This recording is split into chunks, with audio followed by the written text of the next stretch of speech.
Test, test.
Are you looking for me?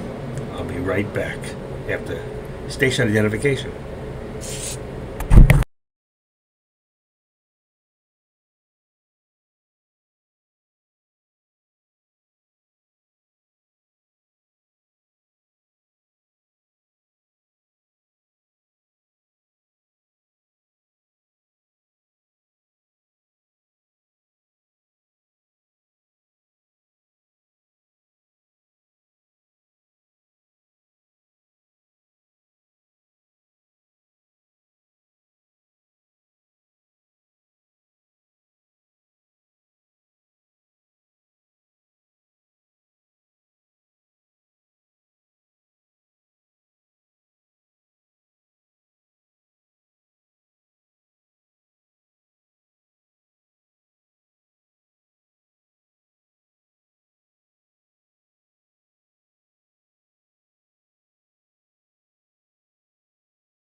Okay. So, who wants to make $1 million? We all do. And how do we do that? Well, making the right choices. And what are those choices? Those are the risks that we take. Now you have to decide. Is the risk worth the reward? Me too, Solo Whitey. Solo Whitey. So do I. So, I have an idea. Let me ask you all a question. How many here think that the economy is getting better? How many think that maybe it might get a little better before the midterms, because that's a political weapon on one side or the other? And then what happens after the midterms? Depending on who wins or loses. What happens to the economy? What's going to make the economy turn around and become better than it is? Anybody have any ideas? You know what? I have a couple of ideas. Excuse me. What do I know? I was a business finance major in college. That was a long time ago. For most of you, my college was before most of you were born. And I was listening to Deck talk about IQs earlier, and it's really funny because I was tested on an old bracket where your percentages don't change much, and I had a 148 IQ, and the only person I knew that had a larger IQ than I, that was alive at the time, was my father, who had over 160. And believe it or not a guy that I care for, but very intelligent man, and that was Bill Clinton. He also had a 148 IQ. We had almost the same IQ. But anyway, that only shows what you're capable of. And some people are capable of more than others. It's what you do with that capabilities that make you who you are. And you know what? I've done a lot of good things in my life, and I've lost a lot of good things in my life, but that's just the way it is. All right? We keep on going. That's what separates the winners from the losers. Winners never quit, and quitters never win. So, what's going to happen? Let's get back to the economy and why I'm going in this direction right now, for a really good reason. I posted on the board today twice about buying 100,000 shares of the SPY. Now that seems like a great deal. When you think about it, it really is. It's a lot of money. If you think about 100,000 shares of a stock that's $384, what is that, $30 million in stock? I'm not even sure. But the greatest part about doing options is the fact that a little guy like you can be in a big boys club. And if you make those right choices a couple of times, it'll make up for all the losses you might have had. It'll also put you in a situation to be in a great position. And one of those is a position I'm really contemplating on. Now, I don't know how far it's going to go down, all right, if they raise the interest rates. But I'm more apt to believe they're going to raise the interest rates than not, because the economy is in the toilet. And maybe prices of gas came down slightly, but the reasons for that is when President Trump was the president, he actually not only got gas and oil so low in price, what he did, and for a little bit, I don't know if some of you remember, what options were about $1 for oil. What he did is he filled our reserves to the brim. We had an abundance of oil, and we were pumping. We were pumping all over this country, and we became the #1 energy independent country in the world, which gave us such strength. And unfortunately, we've had leadership come in and totally destroy that from day one. Can you imagine guys making $350,000 a year working on a pipeline with $250,000 houses down there in the gully there? Okay, just lost their jobs, got stuck with mortgages, and were promised jobs that would never even existed to this day. They lost everything. But regardless of that, so the prices of gas have come down a little bit temporarily. We not only took our reserves and did that to push it out, which would put less demand on, and it's all about supply and demand, all right, in this country, but we also took some of our reserves and sold it to India, okay, and some other foreign countries. Biggest mistake we ever could have made, because we need that oil for our own Army, Navy, Marines. They need oil. They need, energy to run. And unfortunately, we're finding out now that a lot of the people who thought, oh, the Green Deal and the green cars and the energy, look what's happening. They're going to have to shut it off in California. They never thought ahead of what could happen if. And if it's going to happen, this should be something that would have been done over the next 20 to 50 years slowly. Not in 10 years or 5 years, there'll be no gas cars in California. Can you imagine what's going to happen? It's not going to happen. It can't happen. It's not going to happen. There'll be a revolution in this country. There'll be a civil war all over again. But regardless of all that, let's get back. So let's say I believe that the economy is getting worse. And I think that we're headed for a full-blown recession by the turn of this year. I think come January 1st, we should be in a recession. So what's going to happen? Eventually the SPY is going to start crashing. The stock market's going to continue to come down. So right now, if you bought 1,000 shares, now you could go out further. You don't have to actually buy it, okay, with a what do you call that, expiration of this Friday. But if you did, and let's say, I'm just going to put this on the board right now, and I put this on earlier. If you bought the SPY with a $3.55 strike price, last night, by the way, it was 7 cents. Now it's 14 cents. This is with an expiration of Friday at 4 o'clock. If tomorrow, and if you bought 100,000 shares, that's now going to cost you $14,000. If the Feds raised 1 whole percentage point, the SPY could drop $30. And if the SPY dropped $30, you would make $3 million.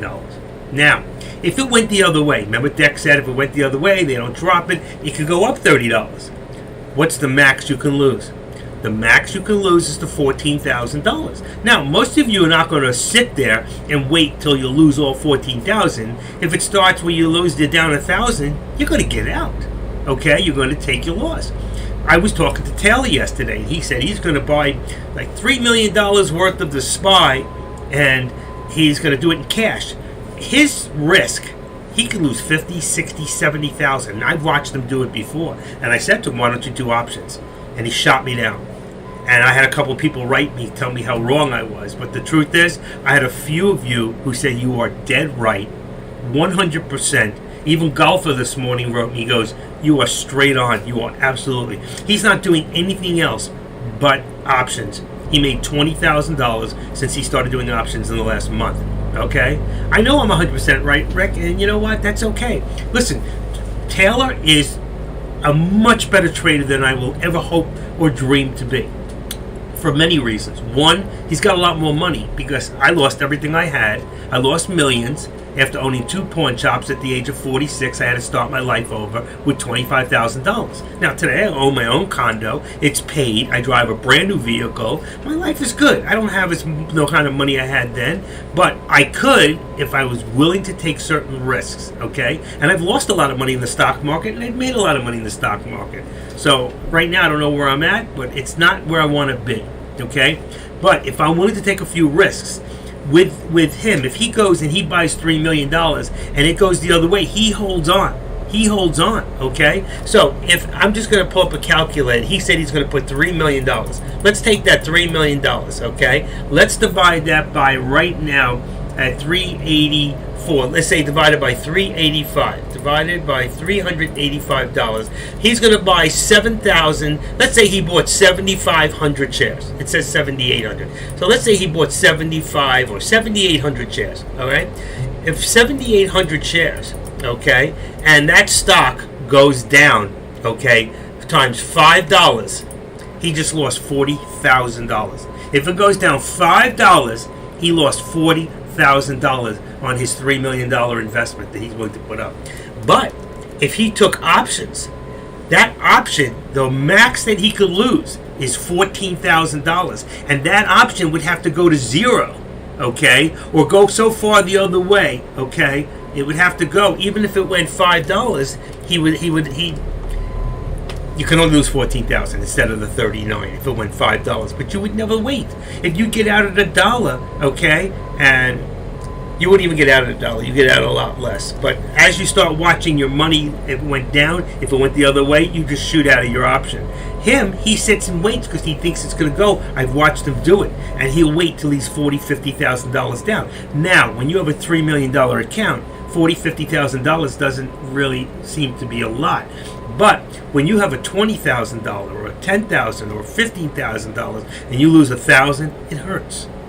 I know how much it hurts. No, it hurts, okay? So the fact is, if you're not willing to take a risk, you're not going to get the reward. But a lot of you may take what I just said, and if you have a TOS question, Tim, you better save it to the end. No, I'm just kidding.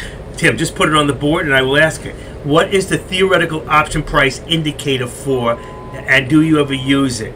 The theoretical, that's a good question. Do I ever use it? Doesn't that come on the chart? Let me just see something real quick. Give me a second. That's a Theo in options, I think. Okay, and the Theo, hold on. Do I have that up here? That's the row, the theta. Okay, the Theo is you can forecast the future expectations, okay?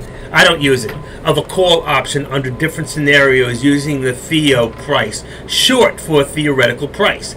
No, I don't use it. I don't know how to use it. Doesn't mean that it's not valuable, okay? Yes, in the options chart. All right, if I go to the options chart, I just happen to have that up here. Okay, so right now, let me go take a look, and here's my options chart. Now, I don't know, here's the theta. I don't know where you're looking for that theta. If I go here, let's see, Theo price mark, is that it? Right there? If that's what you're talking about, I don't use it. I don't know how to use it. Okay, and I'm not saying that it's not a great item to use or not use. All I can say to you is, okay, you can use the delta for the actual transaction. What we're doing here is only two types of, give me a second. All right. What we're doing here is actually two types of contracts. We're doing long calls and long puts. We're keeping it 100% simple, okay? We're keeping it very, very simple, okay? This is a KISS method for doing options. You will use options just to do calls and puts the same way that you scalp stocks. The difference is, if you were to go right now and say, I want to short, let's say, what's a good stock that I can't get? Let's say Narco. NRBO, okay? I cannot short NRBO right now, all right? Because on Thinkorswim, I can't. Now, you can. I saw you posted before. You said there was short somewhere else. You were going to short it. Now, if you short that stock and it goes the other way, all right, you can have an unlimited loss. If you do that with options, your loss is limited to the premium, okay? The purple line on the chart, which I have, it is actually on my chart. Let me just go back to my chart, because it does put, I think it puts it in there when I have an option in there. All right, there's no option in here now, but if I was to go link up right now, give me 1 second, okay? Because I have the options on my chart here. If I log this one up, let's say I was going to do right now a put. All right, let's see. I'm going to copy. I hate to change this. Let's see, that's on white to white. All right, let's do it the other way. I'll do it this way. Let's go into the chart. Let's say the price right now is 384. So if I thought that the price is going to drop, which I'm not sure right now, I wouldn't even know which way to go. I would go for 384 put. That's 504. If I thought it was going to go up, I'd go for 385 call, which is 507. I got a feeling it might go up before it goes down, but I could be wrong. So I would copy this. Let's bring this down and put this in the chart, okay? Control V. Now, I've got the option, and there's your purple line that you're talking about. So that's your theoretical, okay? At this point, and remember, I did a call. See the call? It says it's going to go up.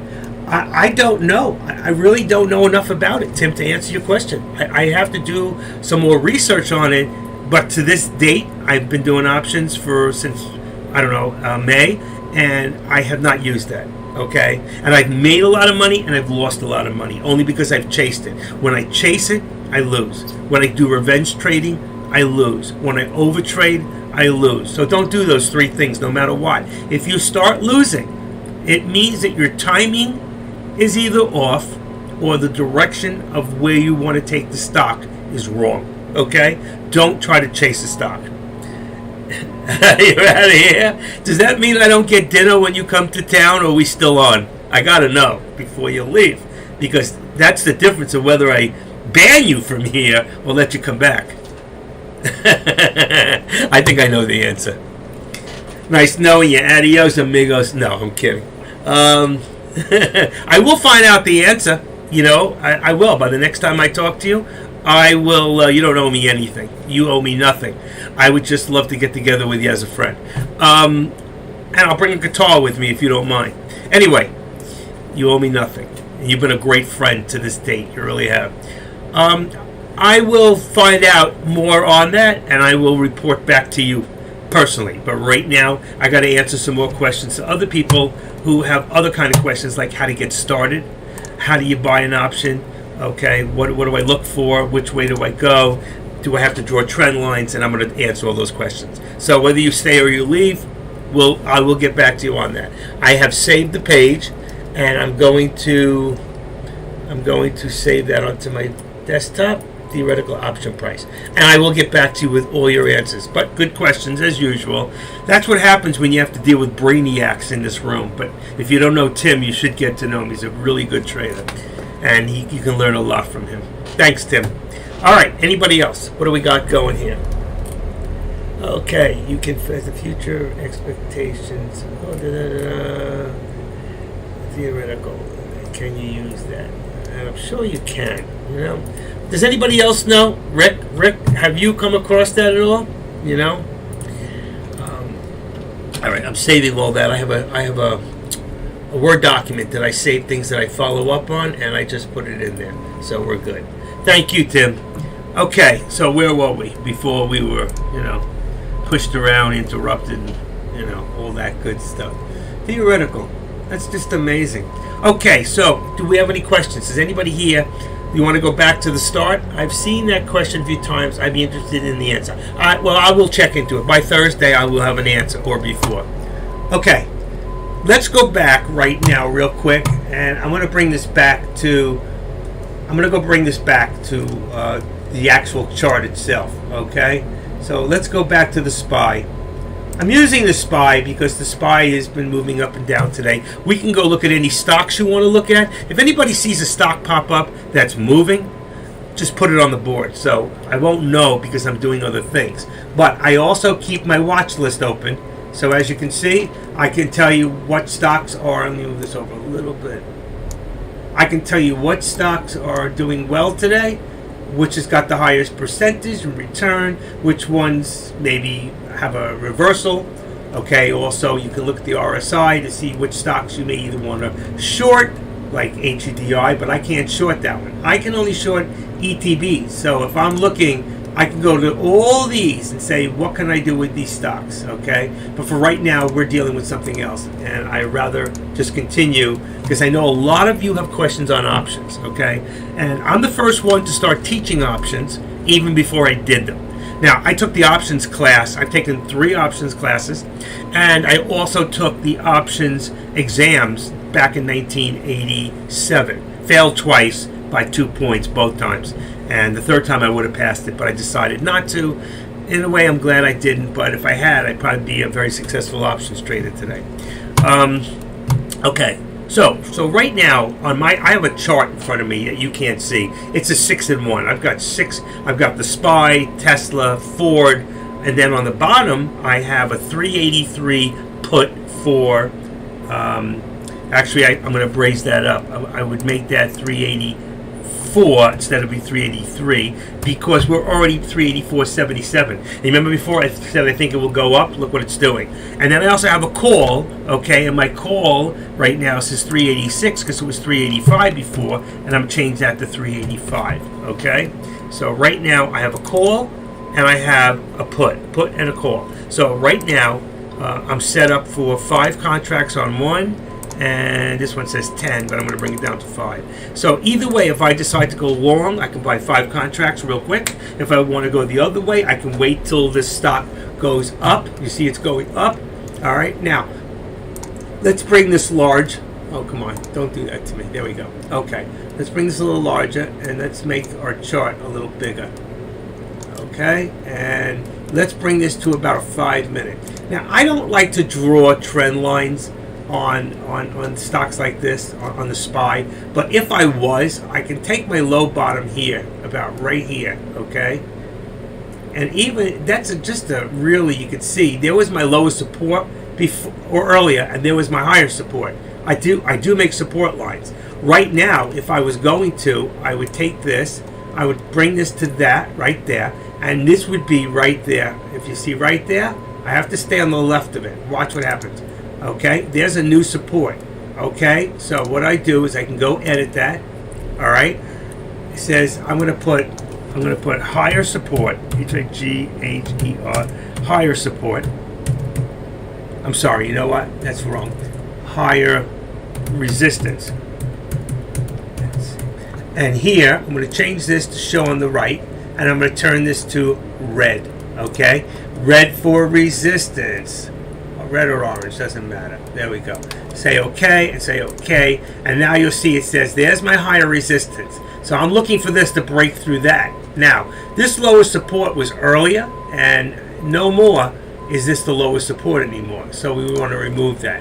Now, this here, I would say it would be my lowest support at this point. So there, where old resistance now became support, I double click on this. Let's see if I can open it. All right, wrong. Edit the properties. And that's price level. Shoot. How come I got so many? Let's remove. I hope this is wrong. 2. Okay. And what is this one? This is price level. So I want to go here and edit just price level 1, which is this color. I want to make this green. Watch this. Now remember. So this old resistance now becomes support. Okay, and I want it to show on the right, and I do think okay, so here's my support, and we're just breaking through resistance right now. You see this? So at any time above this, it might be a good time to do a put. So right now, if you've got a 385 put, I have a 384 because we just went above. I'm going to change my 384 put, and I'm going to make it a 385 just by changing one number. Okay. So right now, if I wanted to, I would do a put. I would be buying in at about $5.03 a share. Okay, because I think now that just hit high, it's eventually going to come back down. Let's see what happens. It's either going to go up to about 385.50, and it's not. You see what's happening? It's starting to pull back. So right there, when we broke resistance, would have been a good time to try a put. If it goes up to 350, and there it goes, 385.50. There, I would get out because I would wait, or I would get in. It's still going. This is amazing. So if I look at the S&P right now, if I look at the Dow, it was at 307 before. We're down to 253. So the market is starting to recoup. All right. So would I do a put or would I do a call? At this point, I want to see how high it's going to go, because if I do a call, I'd be chasing it. And right now, we have a lot of resistance and we have a new place of resistance, which would be 385. I'm going to say, let's even go with the 55 if I can get it to mark. There you go. Bam. Okay. So there is a new, let's see. We want to edit the properties on price level. Shoot, I don't know which one it is. Edit properties, higher resistance would be this one, I think. So we do this. We're also going to make this red, and we're going to keep an eye on it and see if it holds. Okay, and we're going to show this on the right. It won't say, it'll just say, okay, what do we want? We're going to put in high HR, high resistance, okay, for right now, and just say okay. And there, that was our highest resistance right there. Now, this here, this line here is what we call our upper VWAP plot. And a lot of times, you'll see a stock, if you go back, it'll follow that higher resistance. It'll go below it, a little above it, and sometimes they'll stay with it. Sometimes it'll go for the lower. See where it dropped? Where it went to a lower. That's the lower VWAP plot. But right now, you can see where we're at. I still think that this is a good place for a put. I think eventually it's got to come down because nothing goes straight up. But right now, on a 5 minute, this is still looking strong. So you got to wait and see. You know, this is where if you have a big enough account and you're willing to take a risk. But right now we're still climbing. We're still climbing. So we've just had that's 5 minutes, and we have another green. So we're still going up. So if this at this point, right now I have a call. I got to change my call to a 386. Okay. So what I'm doing is I'm changing to 386 call. And let me just see if I have another one here where it's open where you can see it. Okay, let's take this one here. I want to take this. So watch. What I would do is I go to my chart, and we're going up, and the next stop is 386. So I go to 505. I copy. I'm going to go back to my chart, which is here. That's my 4-in-1. This is connected to this. So when I put this in here, watch. Now I've got. And how many, what do you call it, do I have in here? That's what I don't know. Where is that? Right here. It should tell me limit. That's not good. Here we go, 5. So here's for 5. And where is it in here? I can't see it. There we go. We want it to be the same. That's 5. Now, below me, all right, so this is my active trader. I've got a 5 contracts. It's 500 shares of a 386 call. Here is, okay, what I do want, and I can't do it in here now, is to be able to see the actual price of the stock, which I'm watching below, and we're 385.80. We're still climbing.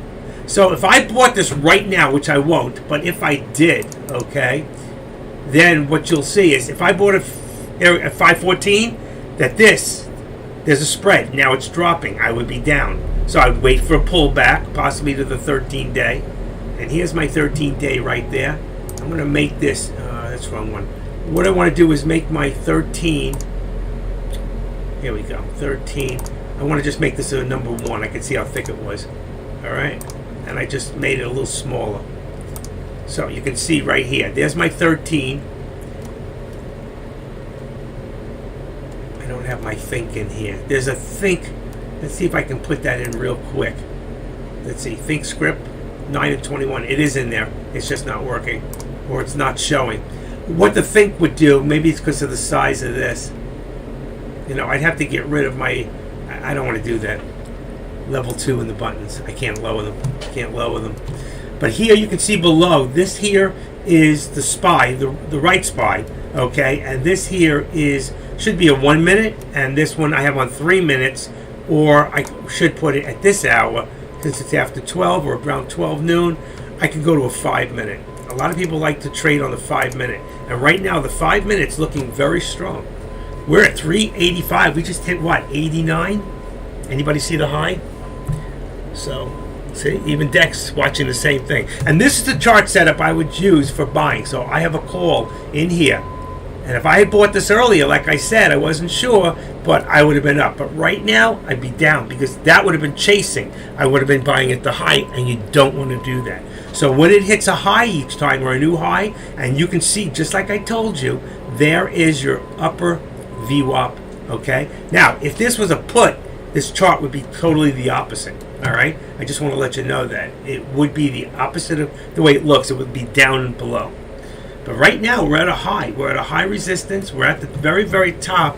What did we hit? We hit 380, 385.86.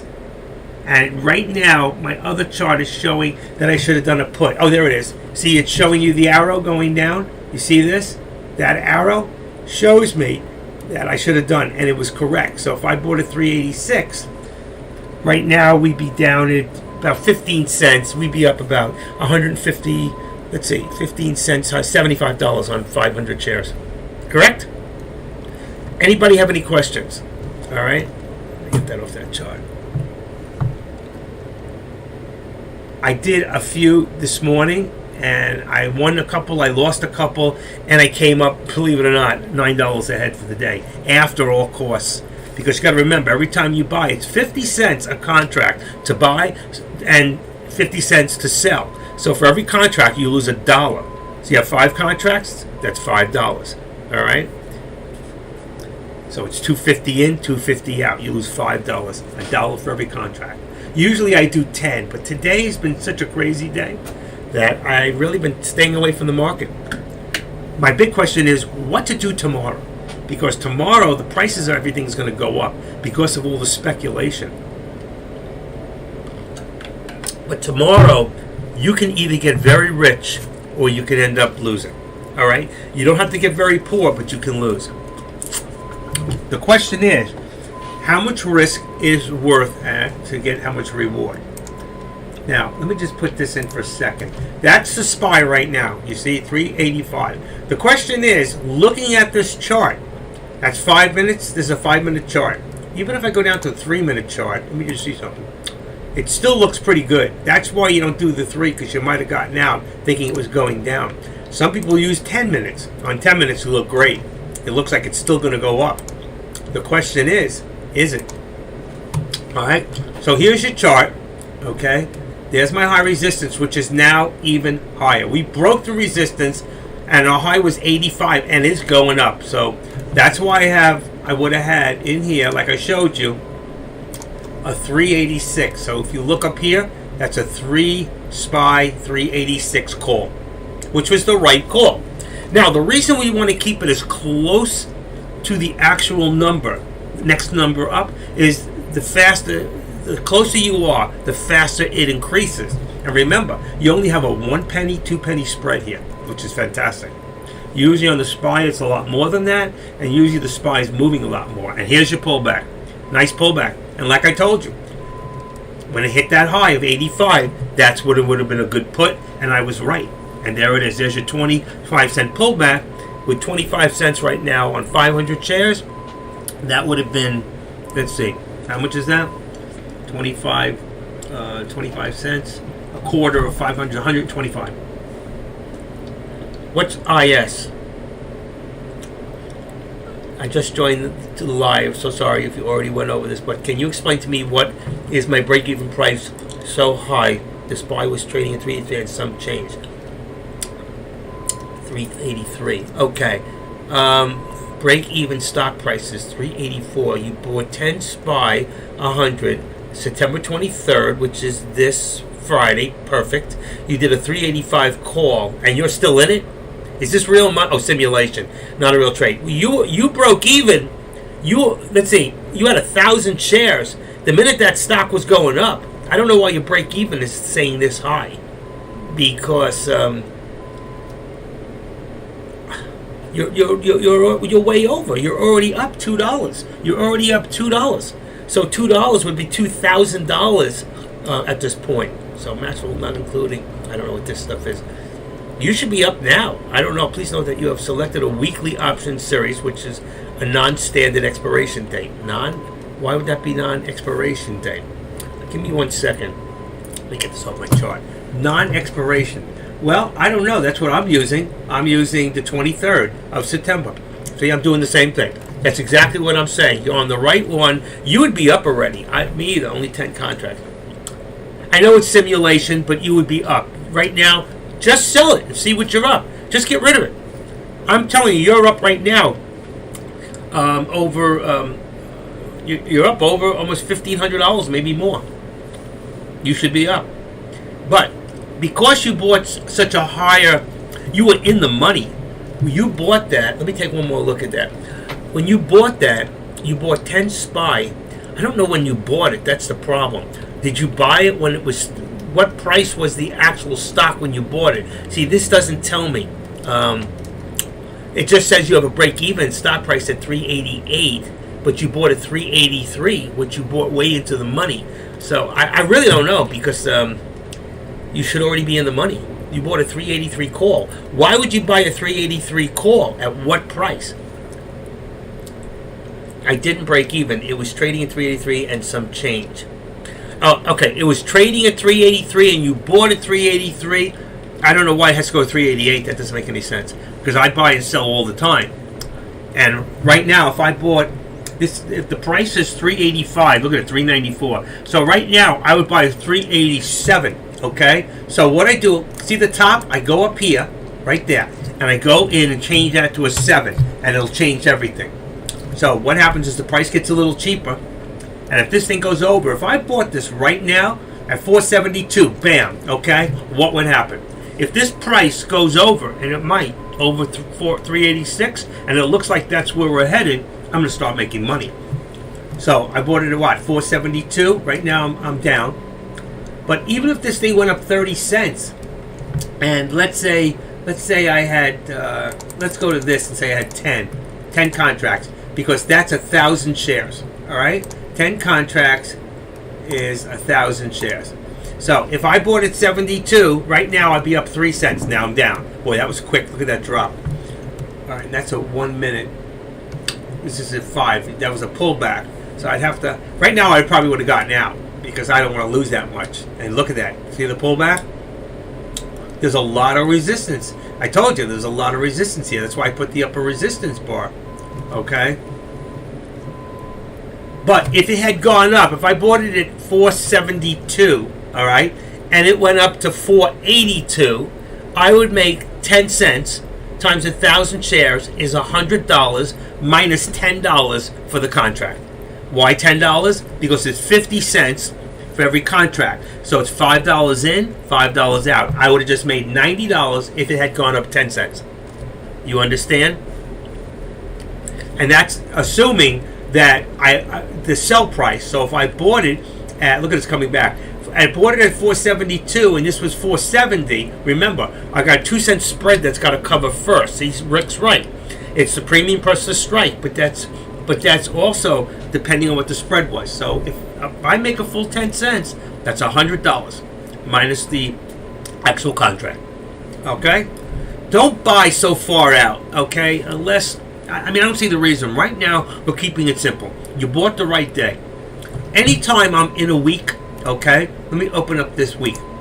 If I bought Monday, Tuesday, Wednesday, Thursday, even Friday morning, I would buy up to Friday's contracts. And the reason is because of the price. I'm not worried about the option going to zero. I'm not going to hold it that long, okay? The only thing can happen to me is that contract will expire at 4 o'clock. But what's the latest? Here, I did today. I'm going to give you an idea. I did my first contract this morning. Okay, I bought it at 9:30.26. I held that sucker, let's see, till 31:07. So 26 is what? Till 60 is 41 seconds. I held it 41 seconds. The next one, I bought at 31:28. I got out at 33. I actually held that one 2 minutes and 16 seconds. All right. Next one, I bought at 35:32. I held that one 4 minutes. Wow. 3.5 minutes. I held it 3.5 minutes on the next one. The next one, the last one, I bought it 9:41:31. I got rid of it 9:43. Wow, I held 2 minutes on that one too. That's a long time for me to hold a contract, I gotta tell you. But the truth is, you're gonna hold contracts for less than 10 minutes. Okay? My average contract's gotta be 57 seconds. Alright? I lost on the first one. I bought at 529. I got out at 520. I lost. Next one I bought at 490. I sold at 480. It went the wrong way. I was going the wrong direction. The next one I bought at 505 and I got out at 527. So I actually made 22 cents times 500 shares.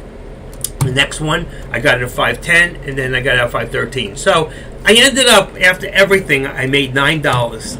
I made nothing today. But the point is, I didn't know which way to go this morning, and then I just said, you know what? I'm staying out. I'm not chasing today.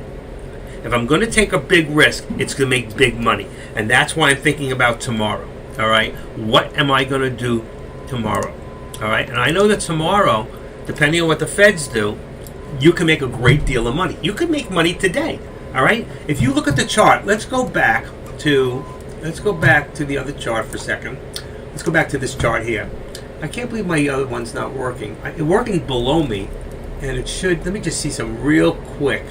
This should be a TTM 8003 right here. Why isn't this thing working? Let's put it in one more time. Think. Okay, and that's wrong. Here we go. There's a new one. Let's get rid of one. Let's see if it'll work. Let's apply it and say okay. And let's see what happens. There it is. Okay. And let's go back to about 3 minutes. Hey, you see the cloud? That's what I wanted. That's a 9 and 21. And you see, there was my high resistance, which we went over. Right now, we don't know what's happening, okay? It's still higher because that high resistance was at 58. So truthfully, we're going to remove that drawing, all right? And if we were to go a little higher, we could say our resistance now was probably about, it tried here twice right there. So I want to go to the left. You have to go to the left of these numbers right there. I don't care what the high was, but there's my new high resistance right there, all right? And if I go in here and I edit the properties, and I'm going to put this one now again as higher resistance. Go back to the red, all right? I always make my resistance red. And let's make it a deep red. Let's say okay. And let's show it on the right side. It'll just show whatever I write, okay?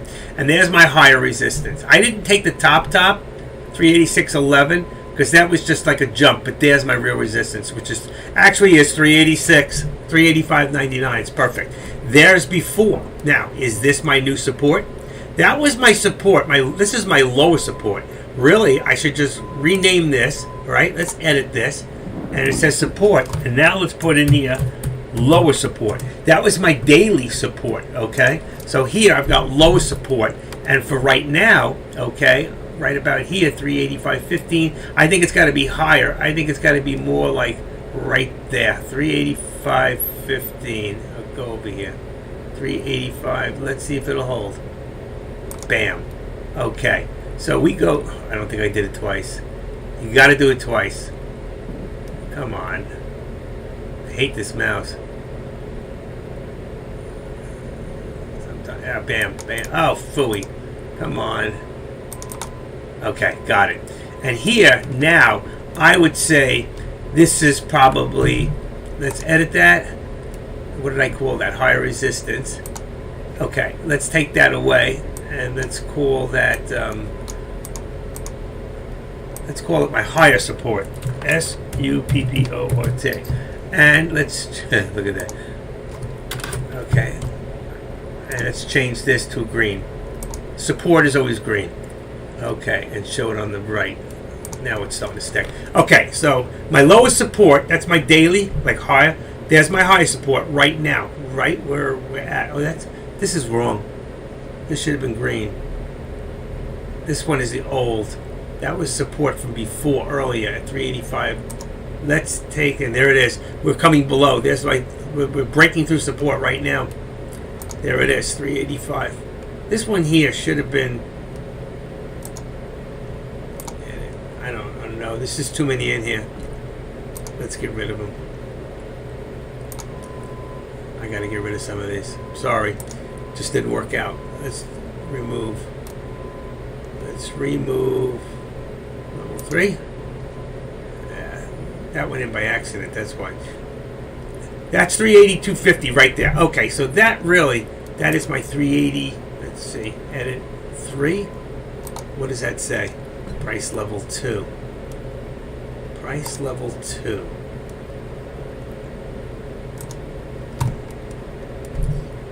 Edit. Price level 2. Let's turn that back to green. And just call it another support level. And this says do not show, but we do. We wish it would just stay there. Okay, so, and it did not make it green. I don't know why. So there's my lowest support. That was my higher support. And right now we have support at 385. We're going to take this one away right here. So we're going to remove. That's gone. And this here, we're going to edit. And that was what? Support. I wonder why it didn't stay green. That's really strange. That's weird. That is support. I don't understand.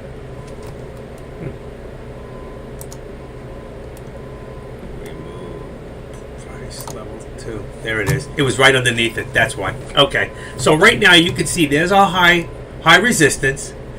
This is our support right now. And that was our lowest support. Does that make sense to all of you? Sorry, I'm still learning a lot of this stuff. And thanks to Kush in the morning. I was watching him do all this stuff, and I wrote him and asked him a few questions. The only thing I haven't learned how to do is how to move this line. There's a way to click on the line, and you can move the line up or down, and I don't know how to do that yet. If anybody does, I would really love a heads up on that. Okay? Break even is 380.29. 380 for that other one? 380.20. I don't think so. That didn't make any sense. Maximum loss 4,700. That's what you put up. That's the one thing I love when you look back at that thing that he posted up there. The one thing about options is your maximum loss is the premium that you pay. Okay, so that's a great. Choose activate and dread. Thank you. Let me see if I can figure that out. Activate. So do I go on here? Oh, activate drawing. Let me just see what happens. Oh, I love you. Oh, I love you. Thank you so much. Now, how do I make it stay? Okay, got it. Wow. That's simple. I love you. I owe you one. I love it. I can't believe it was that easy. Do you see that, Rick? You learned something. We all did. Okay. Fantastic. You know what? There's so many things that I don't know, and I admit it. And there are a lot of things that I do know. But the more I know, the more I find out that I don't know. But the greatest part about it is my ego doesn't have to make you think that I do. I can always learn. Like Tim came in with a question before, and he put up something on the board that I wasn't sure about. Now, I was quick enough to go up and put up, okay, what is Theo and options? What is option pricing theory associated with? And I can learn so much just by taking choice words, and you can too, and putting it into Google, okay? Learning how to use the internet as an advantage to your knowledge gaining. Also, there's a great, okay, Investopedia.com. Okay, let's see if this will work. www. Okay, I hate when that happens and it doesn't do what I want it to do. Go to Investopedia, click here, copy, come back. Let's see. There we go. And take that one away. Okay, Investopedia.com is a site that you can learn about just about any phrase. So you can actually go to Investopedia.com. You could put in what he was talking about before, theoretical options, okay, or what do you call that? Theoretical option price indicator. And you can go put that in there, and it'll give you everything you need to know, all right? Just like you can go and look at that pullback, folks. While I'm not watching, we just broke through our support, and we're headed towards our lower support. Well, first, probably it's got to go to 385, 385.40. Oh, that's our lowest support for the day. But 385, probably 385.25. You got to figure 25 cents at a time to start. But right there, 385.58. We're below that. The next one down has got to be right there. Is 385.21. So let's say 385. I'll never get it exact. 385.20. Okay, you can see on the other side. Okay, if I just let's see, what do I got? 385. Let's go right there. Even 15. Come on. There we go. Okay, I got it. And let's extend to the left. Okay, if it didn't work, what the heck's wrong with this thing? All right, come on. I hate when that. Oh, it's right here. 385.15. Extend to the left. There it is. It's not extending. Oh, I see why. Level 2, level 1, and say level 2. That's all wrong. Nope, that's right. Now, you can see here where it went once, twice, 3 times. You see this right around here? And that's where we get that price from. It tried once, twice, 3 times. And that old resistance, okay, now becomes, if it breaks through here, becomes our support. Does that make sense? Do you understand? This is what Deck has taught us. All right? I learned this from Deck. How to read the charts. Very important. The only thing I haven't done in here is done trend lines. There'll be too many lines, number one. But if you wanted to, and I don't like to do trend lines with the SPY, I do it with stocks, but if I did, I'd go to a low point here, and I would go, let's say, right about there. And there, you can see there's my trend line there, all right? If I go into 5 minutes, I get the whole day. There's no high point here. So it would have to be from here, boom, down to there. And there would be my lines right now. If I was to draw trend lines, I don't usually do trend lines with the SPY, okay? I might leave the lower one, but it's good enough, I think, for myself to just use the support lines, the resistance and the support lines, all right? And right now we're back on the 5 minutes, and you can see this, we're in, if I had that line, you could see we're in a descending triangle. You can all see that? You see the descending triangle going down. Okay? Does this make sense? Anybody have any questions? Do you want me to go back to show you why I take specific options? Why either I would take a call, why I might do a put? Okay? It's very, very simple. The two most important things in whether you're doing day trading with stocks or you're doing stock options, okay, is support and resistance. So we know, I'm going to go back because I used to write this up not years ago. I've been here years, so I've been doing this for a long time. It's going to be sub 3, but I used to post, here it is. Remember the two most important trades. Okay. All right. I'm going to put something on the board I used to put up all the time, all right? I have a whole document out. I am writing a book, and one day I am going to get to it. Remember today that the two most important things in buying and selling a stock or an option is support and resistance. Don't chase the top. Wait for a drop. Traders, please don't chase, okay? Dip buy or don't buy at all. You really have red days if you wait for big dips and learn to be patient and just do the opposite for shorting or doing puts. Now, one of the things that I love, okay, and I posted this, or I sent this to somebody earlier, all right, is Warren Buffett, okay? And this applies all the time. The stock market is a device for transferring money from the impatient to the patient. So I'm going to tell you something. Support, resistance, and patience, okay? Don't have to get into every trade. I love when Deck says in the morning, how many people raise your hand didn't do a trade? And there's a lot, okay? And then there's people who made thousands of dollars from pre-market to the bell going off. The point is, sometimes being patient is better not to make anything than it is to lose a lot, okay? So be patient. Patience is a virtue when it comes to stock trading, all right? So right now, you can see here's my trend line. There's my lower trend line. You can see my upper, higher resistance. This resistance now became support, okay? You can see why, all right? And you can see in here, all right, there's the old, that was old resistance, which is now my lowest support, which is 385. And that this breaks through, which it did. Well, right now we're above. We're at 381.60. All right. Let me just look at this on a 3-minute for a second. Okay, so we're right above this line. That's why. That's the figure that should be 385.50. So if I'm going to do a call, my call should be 386. If I'm going to do a put right now, my put should be 385. So it's 385 on the put, 386 on the call. And if you do that and you call the right direction, you will make the maximum amount of money per point, per percent that it goes up, okay? If it goes up a point, you'll make it that dollar faster than if you buy out further because you want to go cheaper. And what do I mean by that? Let's go look at the chart right now. And here, I'm only going to use 14 points, 14 strike prices, okay? So right now, we're looking at 385, 386. So if I said on the call, all right, 386, if I said, well, I'm going to put it, it'll cost me less money, and it's only 2-cent spread, okay, I'm going to go to 390, let's say, all right, because it's about $3. But you see this minus $1.50? Let's change this and go to the delta and gamma. This here, and I can't explain exactly how it works, but you see this here? This is the rate at which you're going to get paid, all right, faster or slower.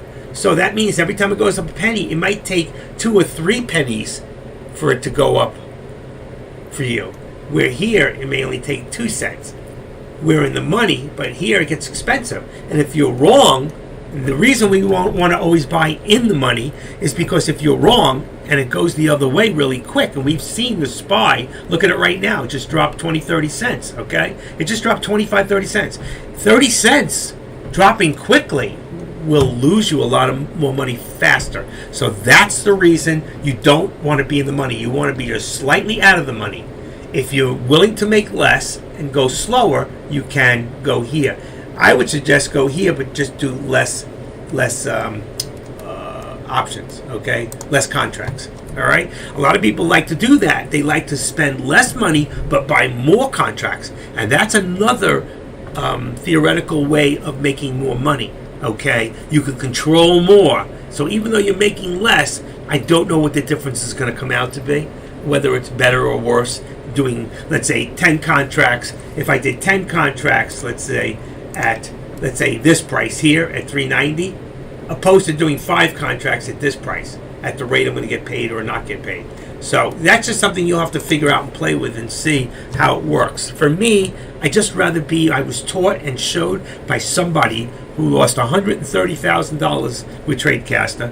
Okay, not because it was TradeCaster's fault, because of the way he was doing business, but when he started doing options, he made, on his 3rd week, he did $375,000. All with one stock, doing Tesla, okay? And don't laugh, because you know what? Kush, in the morning, he likes to do Tesla a lot more than he does anything else. I think he trades about 3 or 4 different stocks. SPX, Tesla, and the SPY, and maybe 1 or 2 others. And that's it. You don't have to race all over the board looking for very, very heavy volatile stocks. Just look for stocks that are good high cap stocks that move in a day's time. You don't want stocks that go sideways. If you do that, then you're going to have to learn a little more about doing vertical spreads. I wish there's a guy, let's see if he's in here, P-E-N, he might be listening, he's not here. Pendergrass, he does a lot of those different spreads, okay? I'm going to have to get with him because he knows, he's smart. He knows a lot of things I don't know yet or how to use them properly, all right? But if you want to learn more about that, okay, you can go to this, and on the top of the page, it talks about all the different types of options. And you have to understand that just because you can do options, depending on how your account is set up with Thinkorswim or E-Trade, you may not be able to do advanced options. You may not be able to do certain kinds of condors or spreads, okay? You may be limited to basics. I'm only limited right now to basics. I did ask to go to the next level. I may be there, but I haven't done them yet, okay? Because right now, I'm still learning how to keep it simple. Now, there's the pullback, okay? And you can see right there, look at this. It went through my support, right? That was my lowest support. Here's my lowest support of the day. And right now, we're headed back to, so it would have been a great put, okay? So what if I had a 385 put, okay, and it went below 385? Do I still make money? Yes, absolutely. And you'll make it faster too, okay? Because when it drops below, you're actually in the money, aren't you? You're in the money, all right? Some of those require margin. You are absolutely right, Rick, and he did tell me that he's got a smaller account, that he does that, and it's a margin account, but I think it's only, a $5,000 margin account, all right? By doing that, if you have a $25,000 margin account and you drop below, all right, you're automatically in PDT, but he is limited to the amount of trades he can do in a week's time in a margin account. He is subject to PDT. Now, if he does options, he's not subject, I don't know if he's subject to PDT. I think he is. Whether he does options or he does stocks. He is now subject to 3 trades in a 5-day period. I don't want that. I would rather have a cash account. But again, with that cash account, he can't do those spreads. But he's got a larger account with $300,000 in it too, so with another bank, with another broker. So right now, you could see that was some pullback. Okay, it just pulled back from here. Let's say around 385. Let's say 385, 84 down to that. Just pulled down over a point. So if you had done a put, remember I said before when you hit the top, when it hit the right around there, I said it would make a great put. If you had held on, you would have made over $1,000 10 contracts. Do you see how fast? And how long would that have been? We're on 3 minutes, all right? So that's 1, 2, 3, 4, 5, 6, 7, 8 times 3 is 24 minutes. If you held that contract 24 minutes, you would have made over $1,000. Not bad, huh? And it went in such a way that, and if you went on a 5-minute, a lot of times it's better on a 5-minute because you don't see as much as the green or the red. You look at it, it looks like it was going straight down. It was a perfect put. Perfect put. Put it there.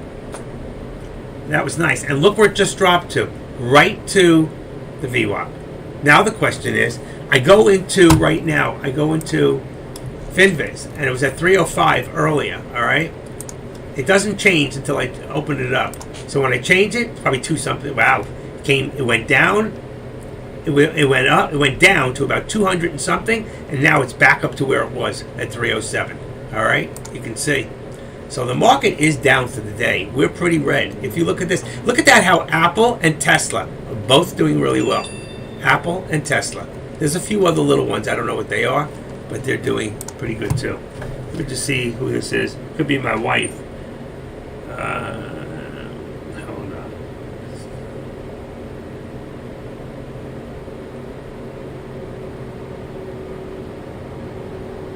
Okay, somebody else. Just give me 1 second. Steve Sofa's logo, great. Somebody's got me on a freaking list. Can't get off the damn list. Block the number. Doesn't matter. The numbers don't even exist. Okay, I hate that. All right, beautifully explained. Thank you. You know what? I try to be thorough, okay? So, and explain it in a way to break it down that you can understand. Listen, you have no idea, Mafi, how you saved my butt before. I just can't believe that. For 2 weeks, I've been trying to figure that out, and nobody gave me an answer. And you just whip in here like that and go, boom, boom, boom, boom, just do adjust. I love it. Thank you. You know what? We all help each other. That's what we're here for. I don't know everything, folks, okay? I admit that. But I probably know a lot more than some of you, and some of you know a lot more than I do in other things. And the thing is, we need to help each other. If I make a mistake or I say something that doesn't sound right, you call me on the carpet, okay? Do it nicely. Do it from love, but do it, okay? Usually, I don't say things that I don't know. Or if I think something, I'll say I think this, but I could be wrong. All right? Okay, ready for tomorrow. Biggest day of the year. Absolutely. And if that thing goes up 1 percentage point, some of us have an opportunity to make a lot of money. Mafe, how long have you been doing options? And if so, how long? Okay, just want to get a kind of an idea. And while you're doing that, I'm going to show you something. You see this line, how it's changed? Look, there was my support before. So now, if I was to draw, Deck may leave that all day and say we were there and there. But I say my supports have changed. Look at this. We're headed towards lower VWAP plot right now. And if you look across, okay, a lot of these have changed. So I may take that and remove it. For right now, I might just redraw temporarily and go from there to where we are. All right, boom. Okay, now, where would my next... This support we've already broken through. Where would my next support? Now here's my resistance here, which would be at 384. I have to say 384 right now. This has got to hold 384. If this drops below 384, let's say 383.99.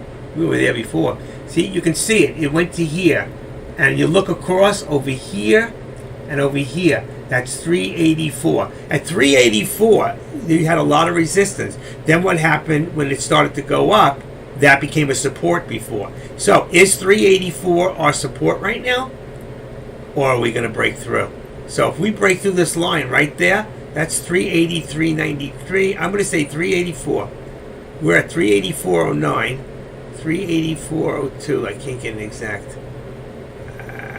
Come on, I hate that.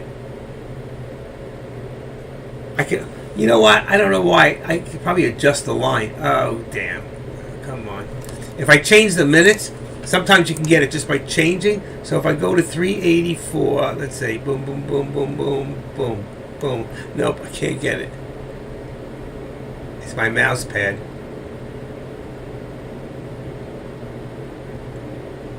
I'm going to just do 381. Am I on the right thing? No, I'm on a draw line. I can't do that. Okay. Forget that. 389. Let's take that out. Okay, so I'd have to do it this way. Let's get rid of that. See what happens. See, right there, I had the lowest support. But you know what? I think I'm going to do what he said. That makes more sense. I go to this line. I activate the drawing. And I just lower that to 3. That's the right way. There you go. I'm going to leave it right there.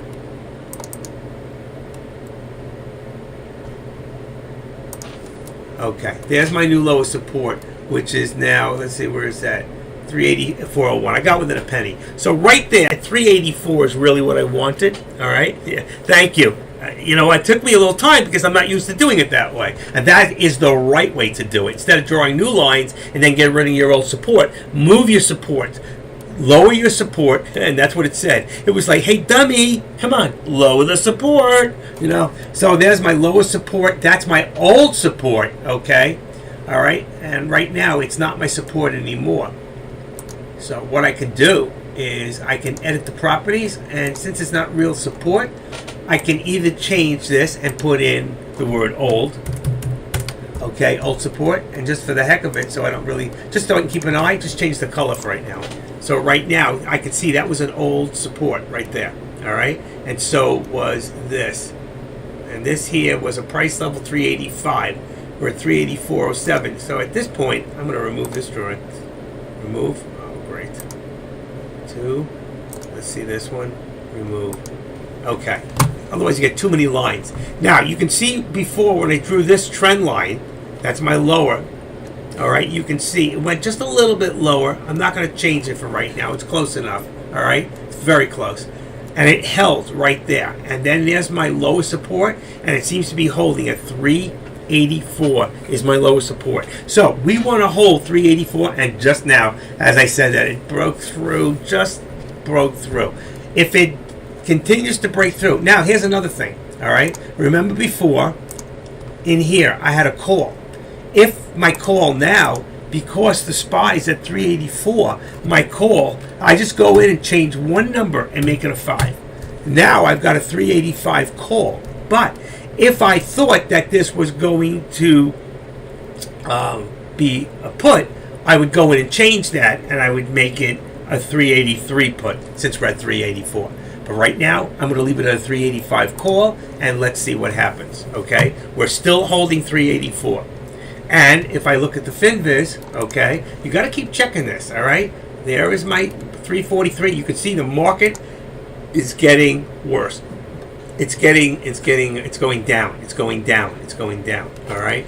So, boy, what a nice put that would have been before. Because if you had gotten in here about 375, remember when it's 385, you might not have gotten down here, but you could have got in at 385.80, let's say. At 385.80, you'd be down now almost 2 points. You could have made $2,000 on 10 contracts.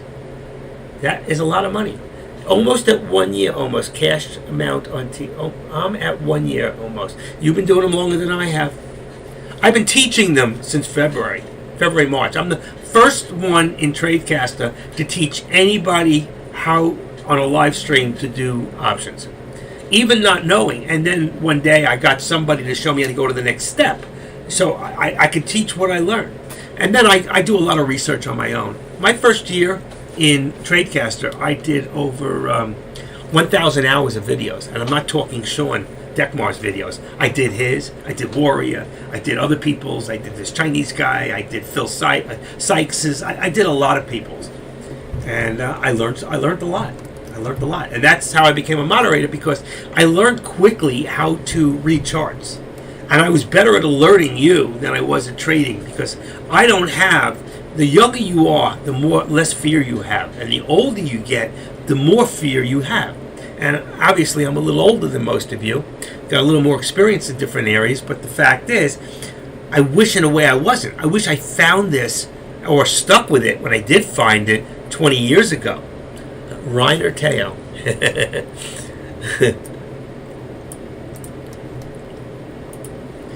You know?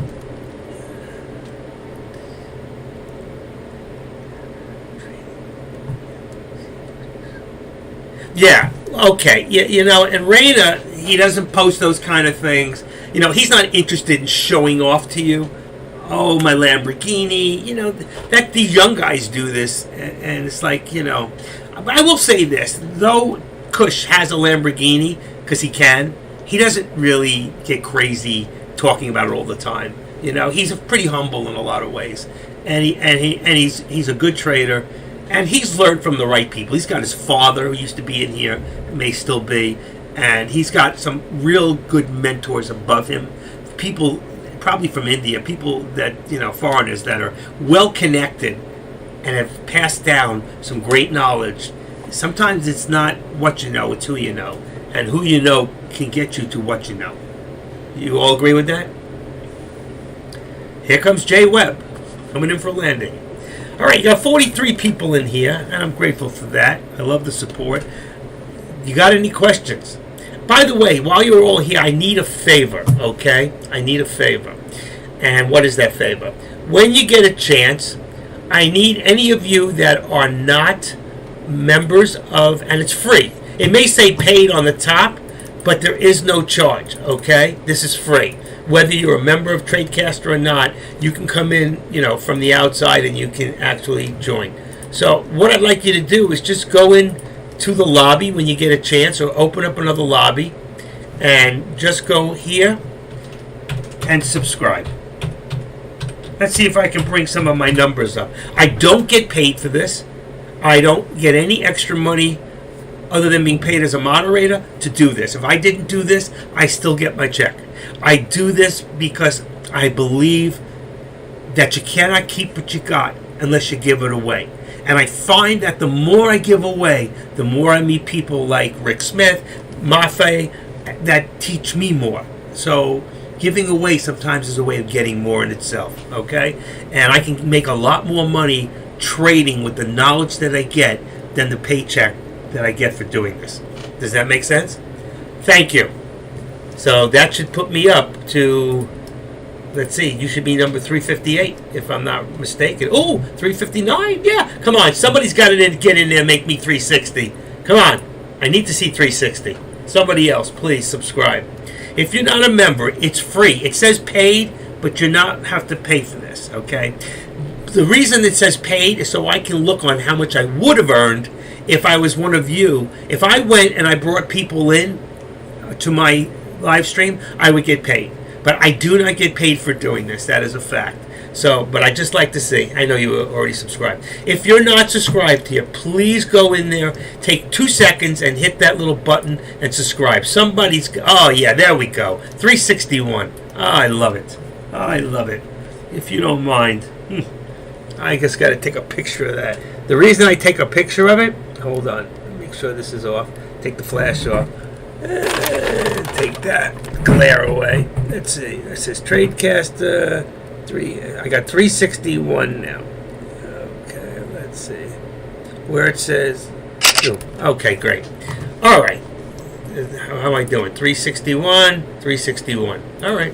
Hey, listen, I got 4 of you to go in there and subscribe, and I really appreciate that. I'm trying to get my numbers up, and I always forget to ask you guys because, you know, like Dex says, can you do me a favor? Can you go into YouTube and just give me a thumbs up? He gets paid for thumbs up, and I don't blame him. Listen, he's putting it out there. It's not a lot, but it all adds up. It's another stream of income. If I wanted, I have a lot of videos. I can turn it into a business, and I can start really creating my videos and giving them names and calling them this and that. I get a lot of people look at my videos after hours. I'm getting 250 views, let's say, a day.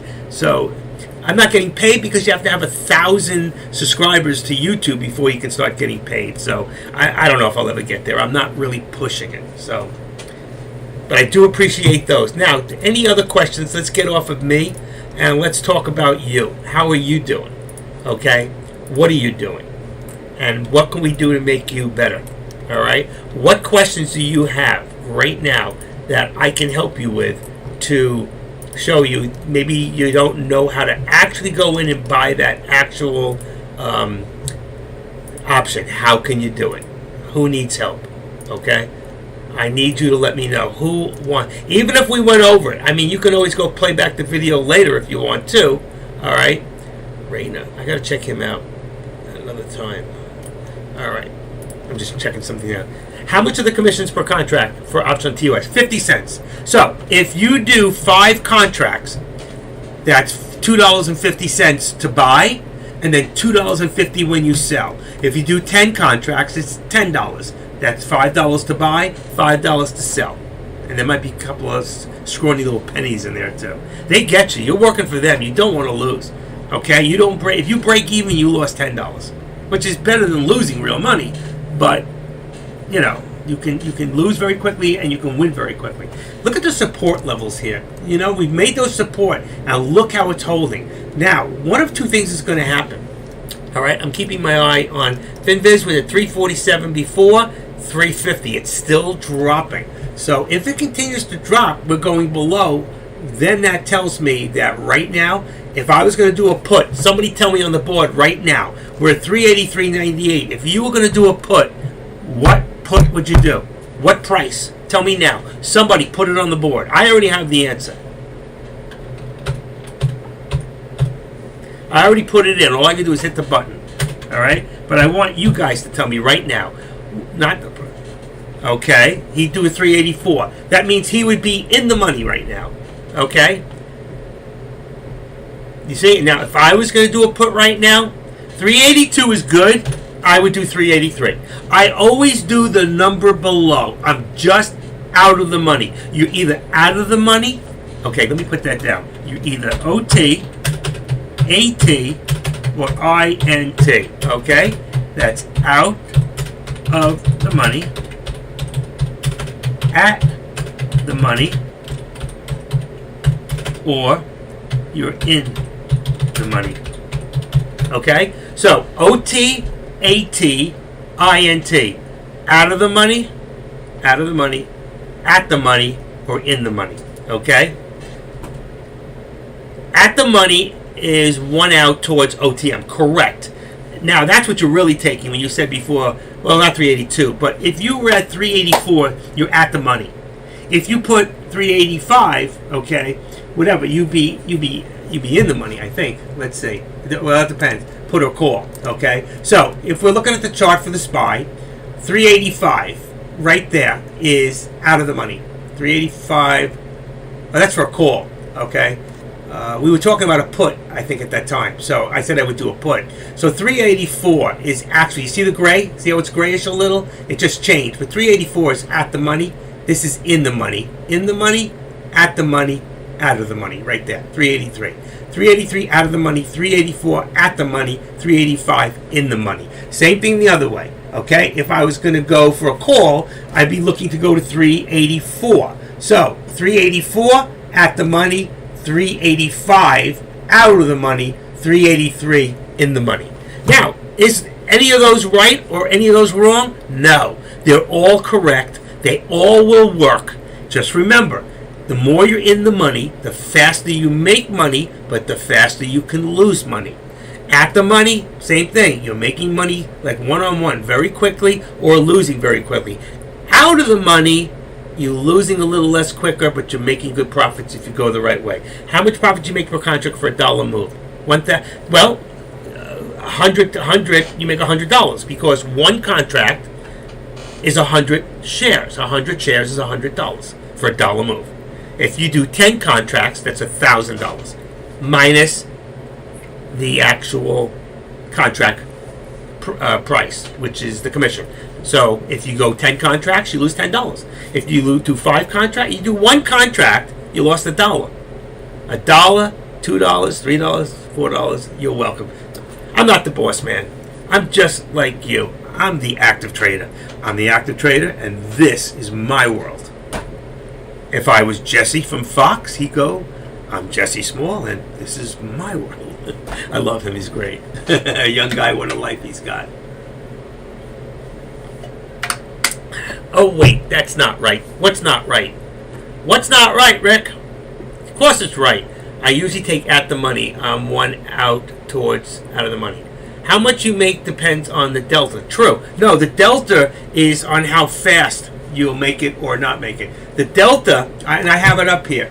Your delta, okay, it takes almost like a point to two, that's the rate on how fast it moves. Okay, let me explain what the delta really means. The delta is the rate that represents the sensitivity of an option's price to change in the value of the underlying security.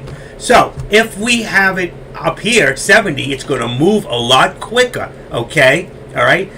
Because you're already in the money. But right here is fine. I find even here, no matter what, depending on how long it takes to get there, if it goes $1, I make $1, okay? It works out every time for me. I only day trade options. I only day trade options too. I scalp stocks and scalp options. Okay? Learn to be an eagle. No matter what you do. Okay? So I scalp stocks and I scalp options. I am not a long-term trader. Number one, I'm 67 years old. I'm not looking that far in the long term.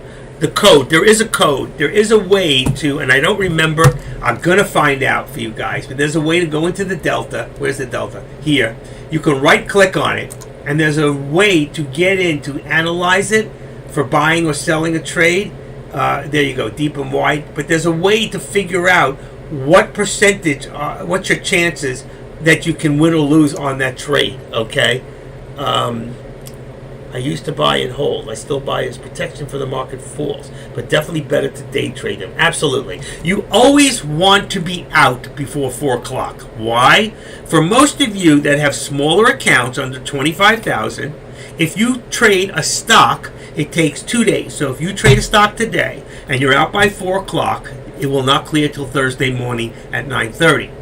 If you trade options, if you get out by 4 o'clock, your money will clear by 9:30 tomorrow. Okay? Now, somebody else told me, because they have a margin with a $5,000 margin account, he said that if he has a $5,000 margin account, and as long as he keeps it over $5,000, his money clears instantly. That might be correct, because I have a $25,000 margin account, and as long as I keep my account over 25,000, whatever it is over 25 is how much money I have to do options all day long. In, out, in, out, in, out. So, for some of you, you might want to, if you want to open a smaller account, make a smaller margin account. You don't have to have a 25,000 margin. You can have a $2,500 margin or a $5,000 margin. So as long as you don't fall below that 5, if you do, you'll have to bring it up. If you have a $2,500 margin and you keep your account at 5, 6, 7,000, you're fine. Okay? But you still only get 3 trades in a 5-day period. And to me, I don't want to do that. He says not.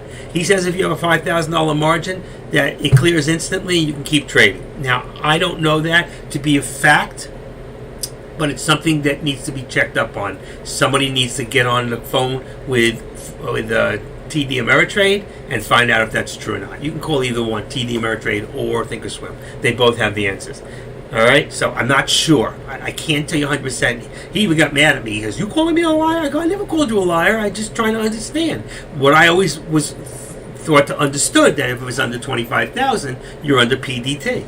And now let's go back to my chart. I want to take my chart and put it back, and you can see my level changed. Okay, I'm going to leave my lowest support where it's at, but this line here has changed a little. Or we can leave it and say right there at the 385 where it crosses, that's my support, and it went below, and it's below now.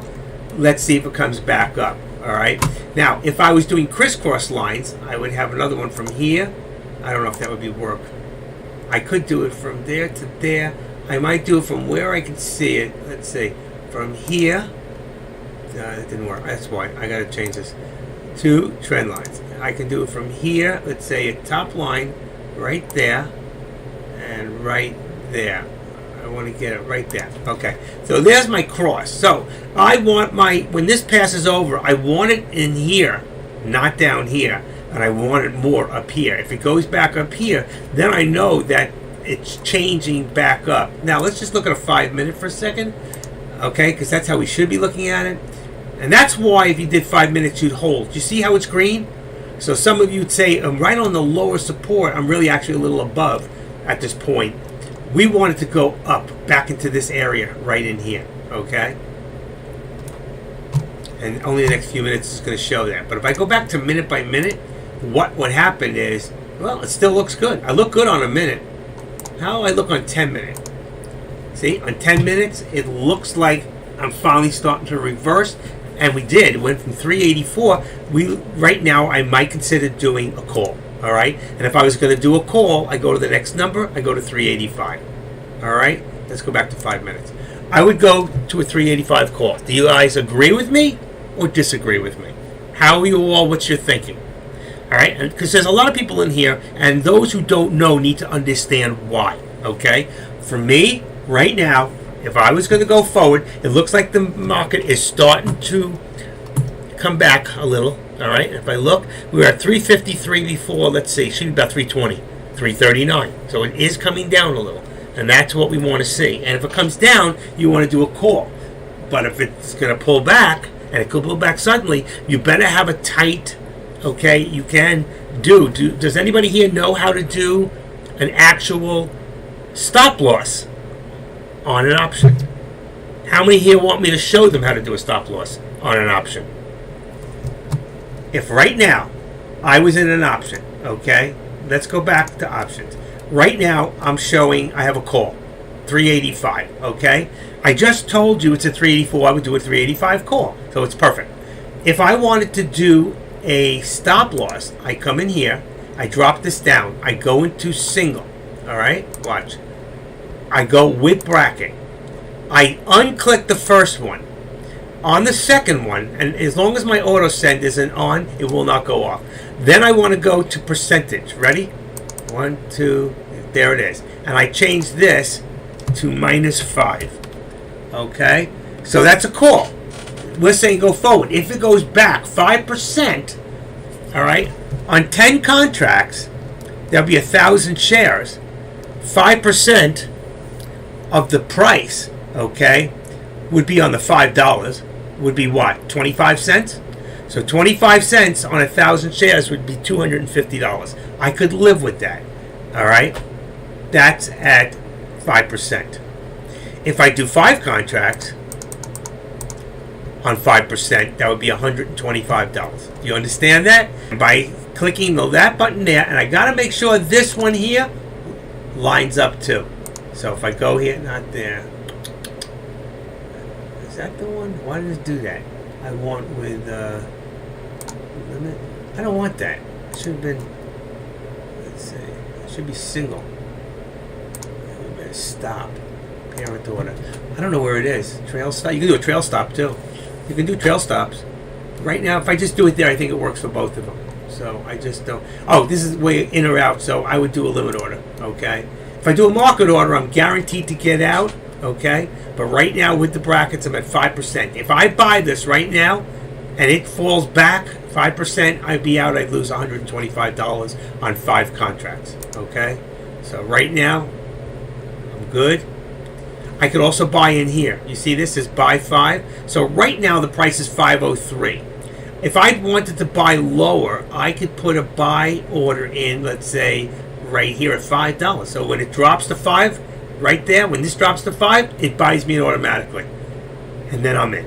Okay? I can go lower. I can say, well, what if it drops back to 485? I can put it in 485, 490. I don't know that I would at this point, but right now we seem to be holding. You see this $5? You see my line? Let's go back for 1 second. I'm on a 385 call. Here's my actual SPY at 384. All right? So I got a long way to go. That's why I make it 385, just like it is. You see, before I told you you want to either top in here. See this line? This line here is my lower, and that gives me a support level going up. Better if it's in here, okay? If it's in this area, that means I'm coming back towards the VWAP. I'm on a 5 minute, and right now it looks like we're getting a little bit of a pullback, so we got to see what's going to happen. Where support, we said, was at 384. It came out 384 or 380, 399, because I couldn't get it perfect. There it is. I think that's what it is, 384.01. But it really is at 384. That is my support right now. I use them, but I feel, well, you could also just buy the call and then pull it up on the chart right back in there and set up the sell order. Absolutely. You're talking about in the active trader, I use them, but I feel E-Trade, something's happening. I don't want to lose you guys. Did I get lost for a second? Looks like I lost for a second. Let me check my internet. I saw that. Live caption, turn that off. Go in here. I'm still good? Let's see. There's a little wave. See what happens. I think that's good. I see myself moving again. Okay. Looks like I lost my internet for a split second. Okay, you lagged a bit. Yeah, I saw that. I saw it on my other chart. I don't watch in the middle. That's why I'm always looking over there, because I'm watching there. I'm actually buying or selling right here in the middle. And I haven't bought anything just now because I really, if you look at this thing, if you look at the actual chart, okay, it's like it's still sitting on that lower support. We're still holding.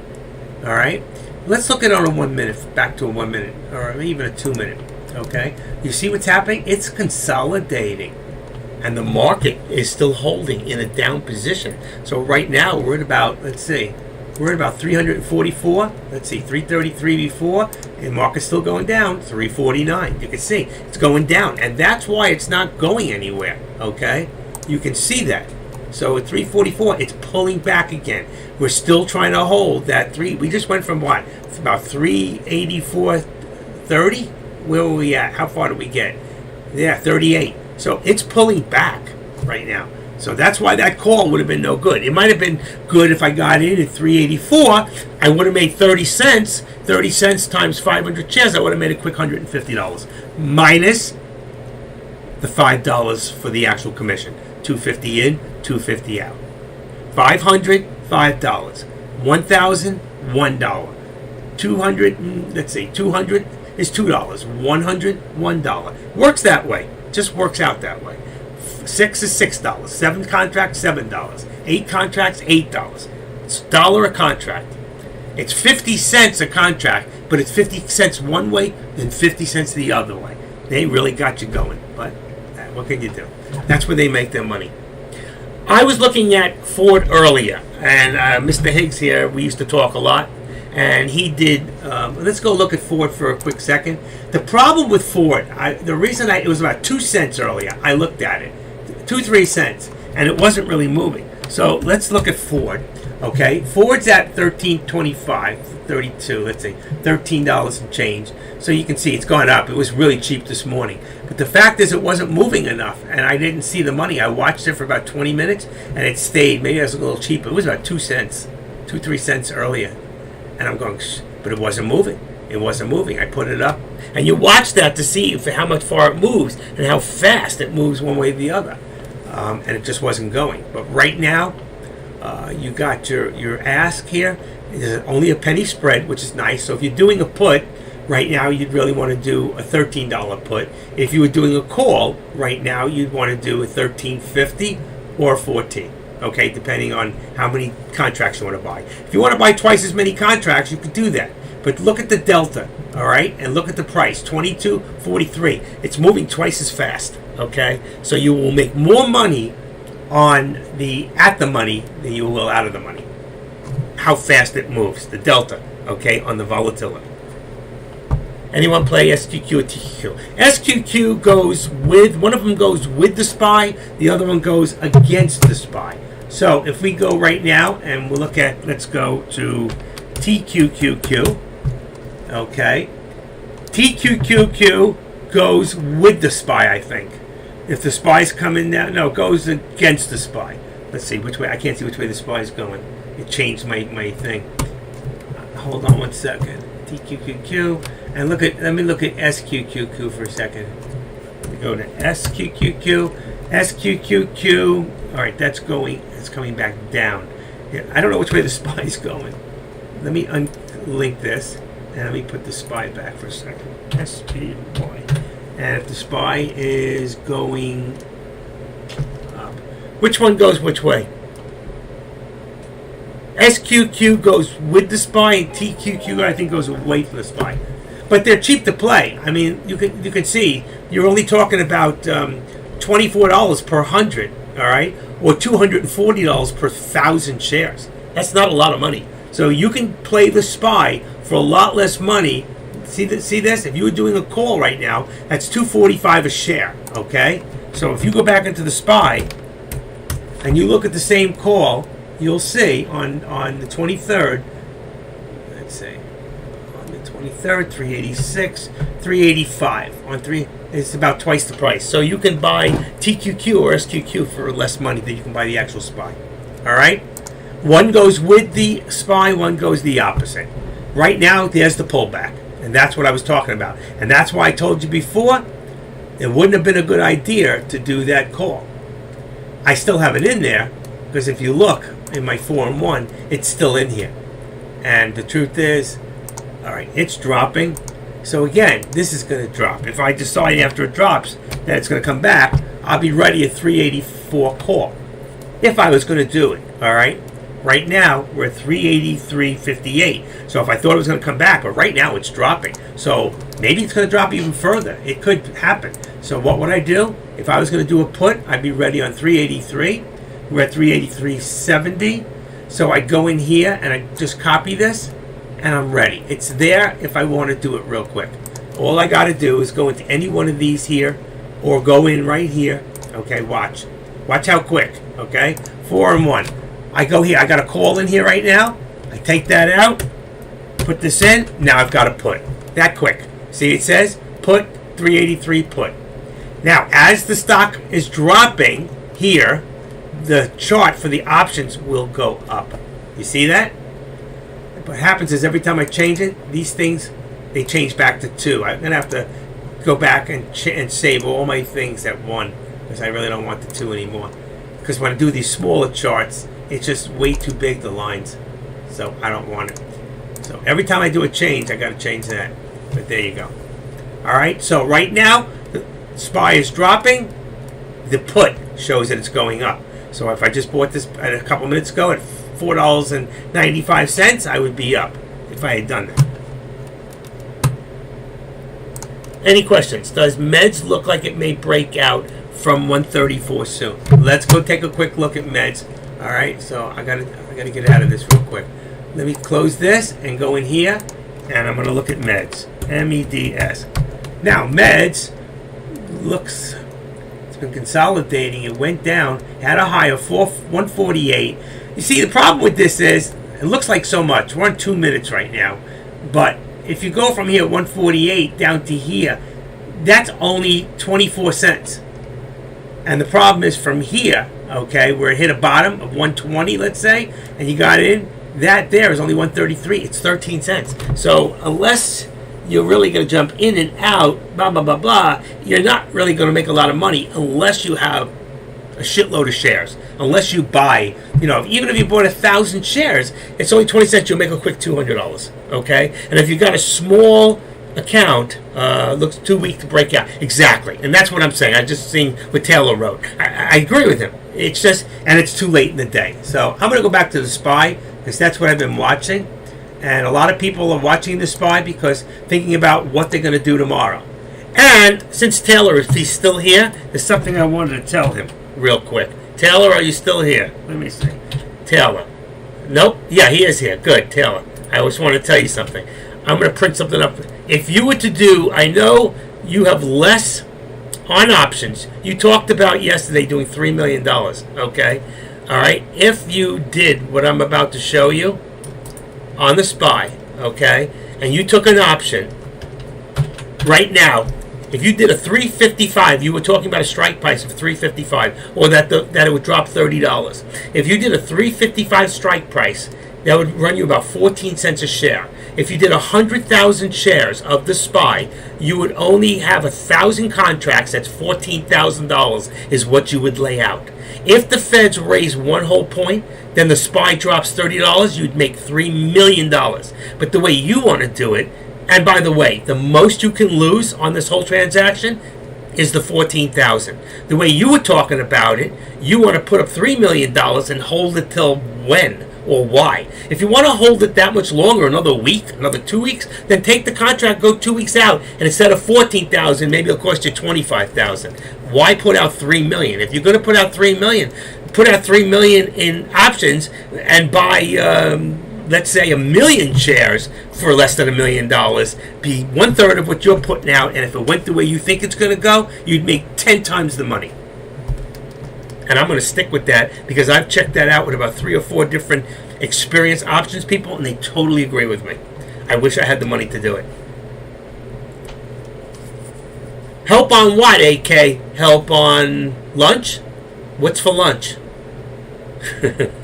No, I got to let him come in and do that because, I go in his room all the time. And okay. Anyway, I'm going to go back to my room. I was just talking in Deck's room for a second. I'm sorry, guys. I saw Taylor in there. But anyway, I thought he came in here. I was in the wrong room. Okay, and he's not in here. He don't come visit me too often. I told him what would happen if we did this. I'm going to post it one more time.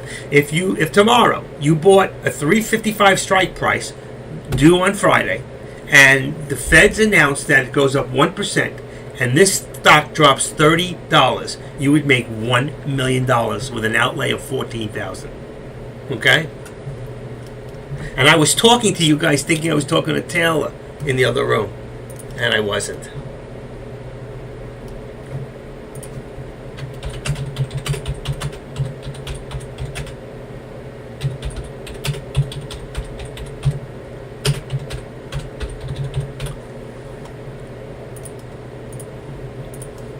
He won't get it anyway.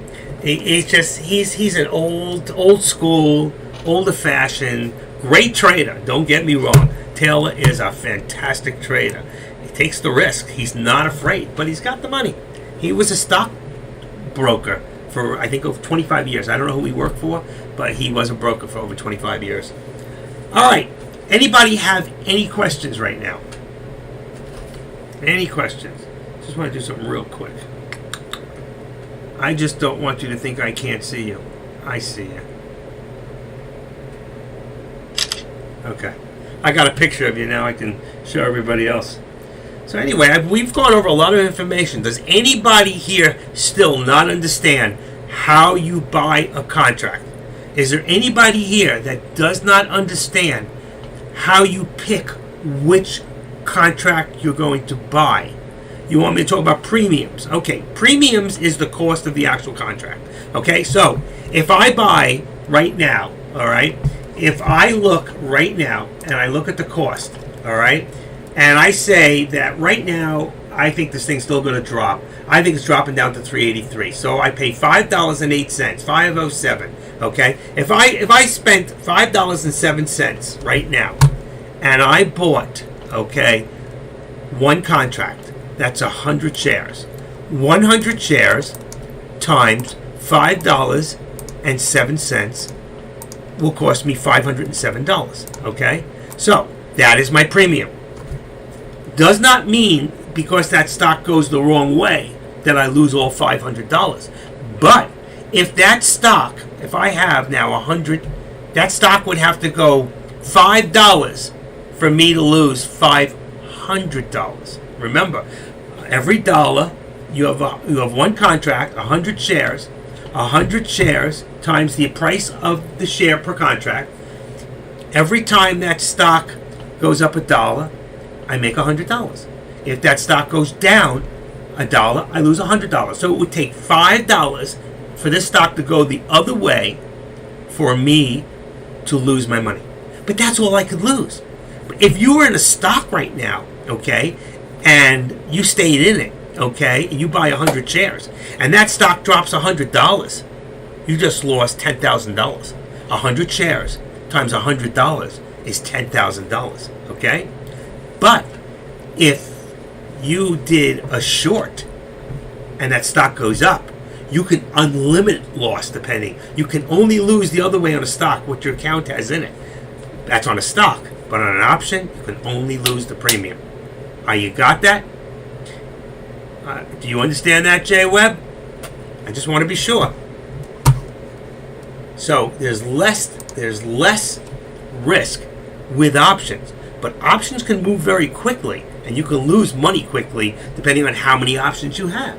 The more options you have, the more risk you have. So the point is, until you become an experienced options trader, you just start with one option. One contract, I mean. One contract equals 100 shares. You just did that. 10 contracts, 358 put. You cost me $34. Oh my God, I feel bad for you. You did 10 contracts on what? On the SPY? How could it be $34?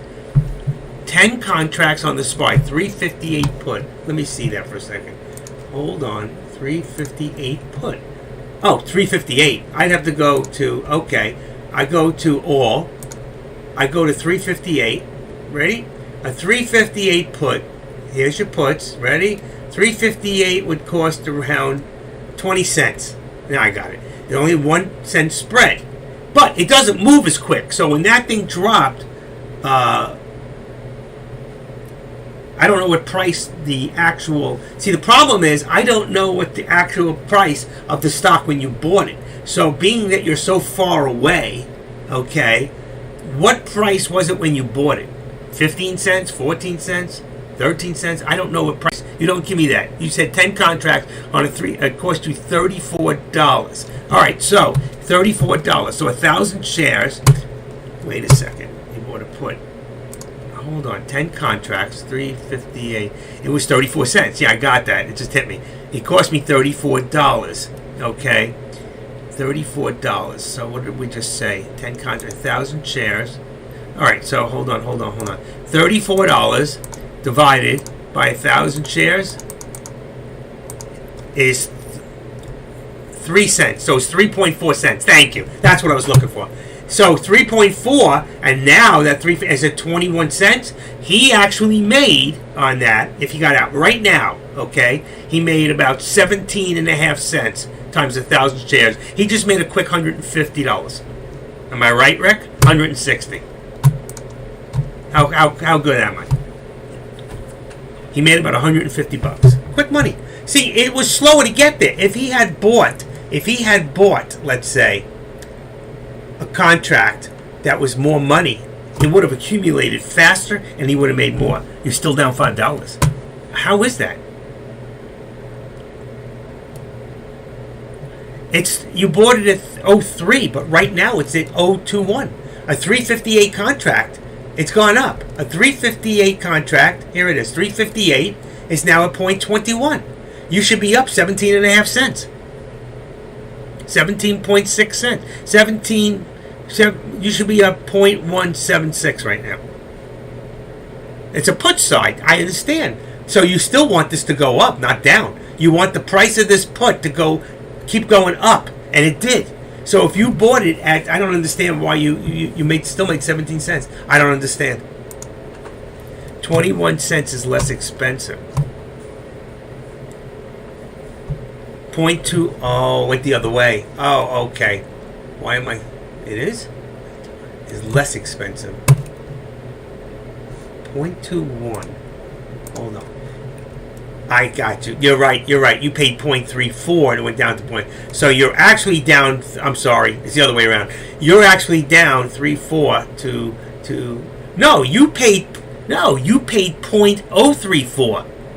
You're wrong. 21 cents is more money.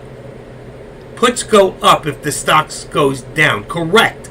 That's right. So that means if he paid 0.034, I think he meant he paid 0.34. He said he paid 0.034 is very different than 0.34. I think that's what he meant. All right. He said he paid 0.34. Very different than 0.34. So if he paid 0.34 and it's 21, then he lost 13 cents. And if he lost 13 cents on 1,000 shares, he should be down 130, not $5. So it does not make sense. The numbers don't jive. I'd have to see his, what do you call it? I'd have to see his, this doesn't make sense. 100 weeklies. You paid point. That's not the numbers you gave me. SPD or SP? Is this real money? 358 put at point. I don't know where the paid. I don't know where the other part is. Point plus 10.03. Is that because of the spread difference? Not paper. Okay, so it has to do with the spread difference then.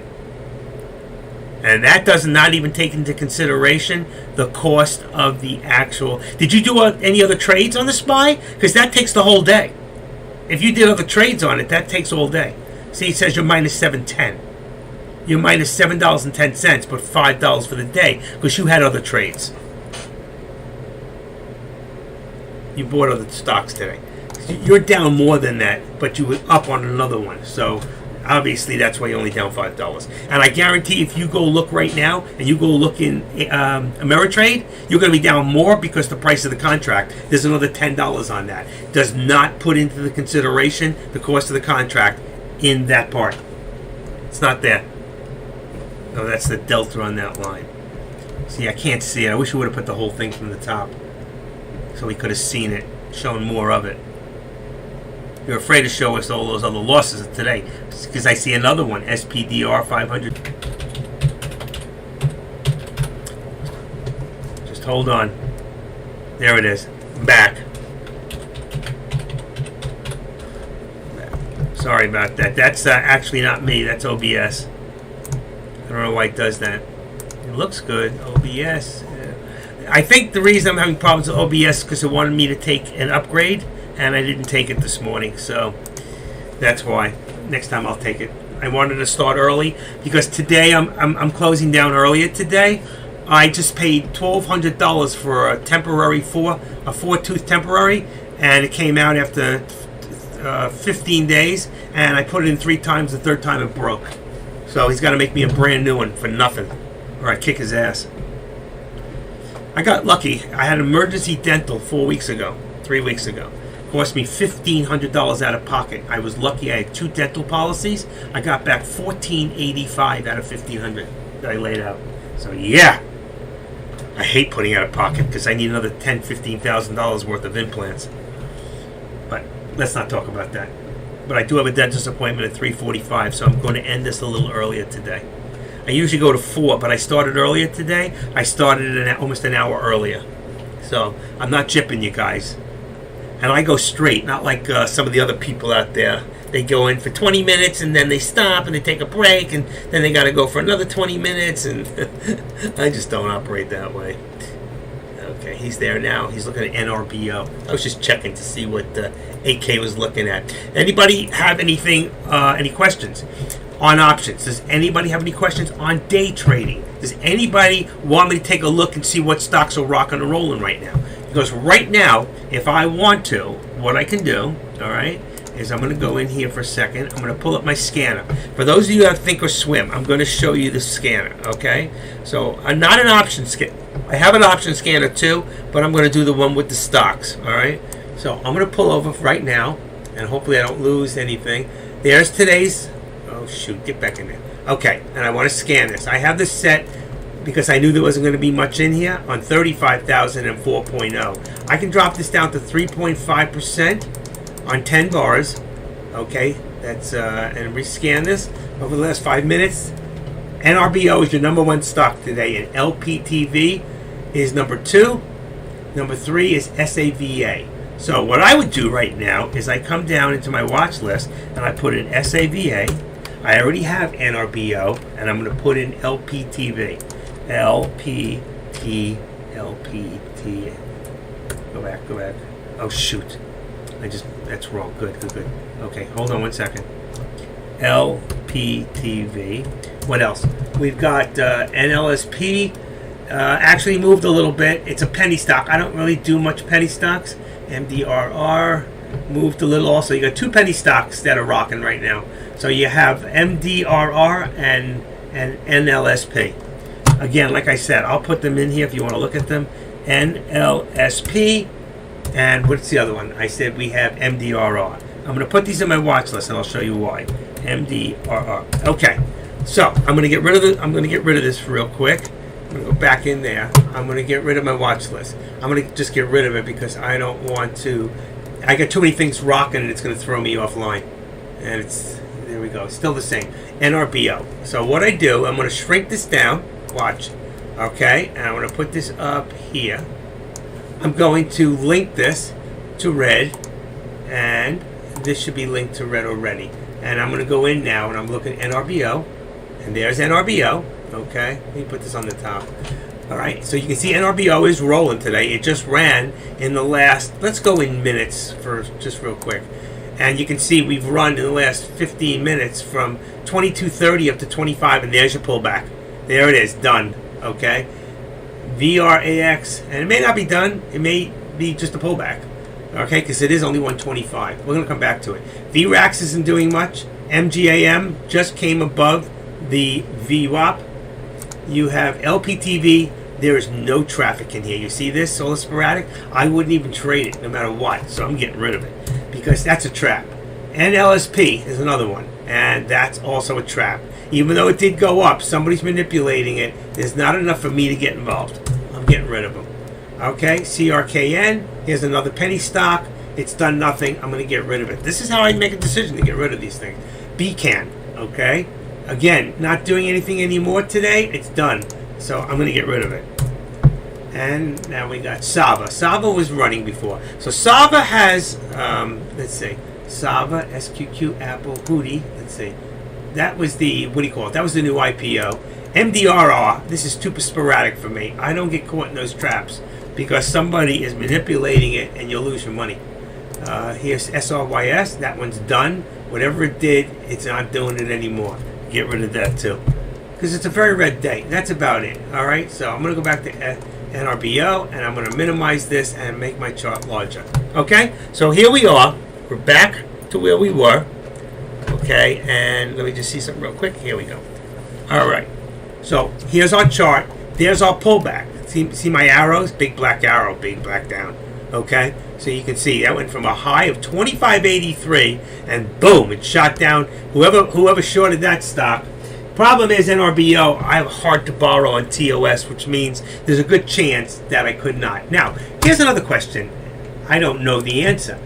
NRBO, are there any? There it is, NRBO. There are. Look at this. October 21st. They're really far out there. You can do options. They're very cheap. No, they're not. They're $5 on the ask. I want to get this back to last in exchange. Okay. So there's your bid and your ask. Your bid is 0. That's really strange. These are just really far out there. I wouldn't trade this. I wouldn't trade an option like this, but it does have options. But if you'd done a put, forget about it. You get killed. Look at this. Look at the spreads. Look at the spreads. So the minute you buy 1,000 shares, you're down a lot of money. 250 right there. You're down $2.50. You're down over $2,000 on 1,000 shares. I wouldn't touch it. Forget it. Some things are just not worth doing options on, and that's what you have to look at when you look at certain things. Let's go back to the 23rd. There we go. Okay, and I don't go that far. I do about 14. You can change this. You can do individual and make it 16 if you want. Okay, you can do whatever you want, and then center it. All right. So there's my. I wouldn't touch the MDRO. So I'm back to my SPY again because that other stock. I think with that pullback, one more shot. Just take a quick look. NRBO. Now it's consolidating. I wouldn't take the chance that this stock's going to go. I don't know why it went this morning. I don't remember because I don't watch stocks as much as I watch BRAX, MGAM. Let's see, NRBO. It's not even in here. All right, hold on. Let me just take a quick look. Anybody have a stock on here? No. Let me go to a different room for a second. Come on. Here we go. NRBO. NRBO. Okay, I got it. I'm back in this room. NRBO had 5 days ago. So it did not have, I think it had a low float. Was it 4 million? Oh, less than that. 425,000 float. That's why it's moving. Whenever you have a float that's that low, it's like finding an IPO. This stock can move with a couple of thousand shares. Boom. When I say a couple of thousand, 25 to 50,000 shares can move this stock. And if I look right now at the volume, all right, I got to make this a little smaller. Hold on, let me bring this in. See my volume up here? I go to each one individual. This one had 7,000, 12,000, 17,000, 25,000. What did I tell you? 79,000. I can't see this one. 102,000. 102. I can't see this one. This one I can't see. I have to make it smaller. This. I have to bring this in to see it. And I want to see it. That was the big one when it hit the high, 87,000, 59. So there's less than 100,000 shares, 80,000, 70,000. Somebody here is definitely manipulating this stock, which is fine. Most stocks are manipulated, but the question is, it's all timing. So you don't want to chase a stock like this. You will get your ass kicked. But if you catch it right, is the market crashing? So what we do is to go back to, remember it was like 347? Wow, 415. 459. You really want to have a put on the SPY right now. Oh my gosh. And there's the SPY. Let's look at the SPY. Unbelievable. I'm watching all this other garbage, and really, I told you the SPY was the way to go. Look at this thing. It's dropping. It's dropping. 382. And that's about what Dex said this morning. It could end up around 382, and there it is. So if you got in with 1,000 shares at 385 when we started looking at this earlier, all right, here's 384, here's 385. From here to here, you could have just made $3,000. Could have made some real money. Now the question is, if the market keeps dropping, where will this go? So right now, if I was going to do a put on this stock, right? If I go in here and I go to the SPY and I go to a put, I'm looking at about maybe 380, 381. So I think it's going to keep dropping. So there's my 381 right there. I think I had a put in there. Remember I changed it? Where is it? There it is. Had a 383 put, but I stopped watching because somebody started talking about the stock.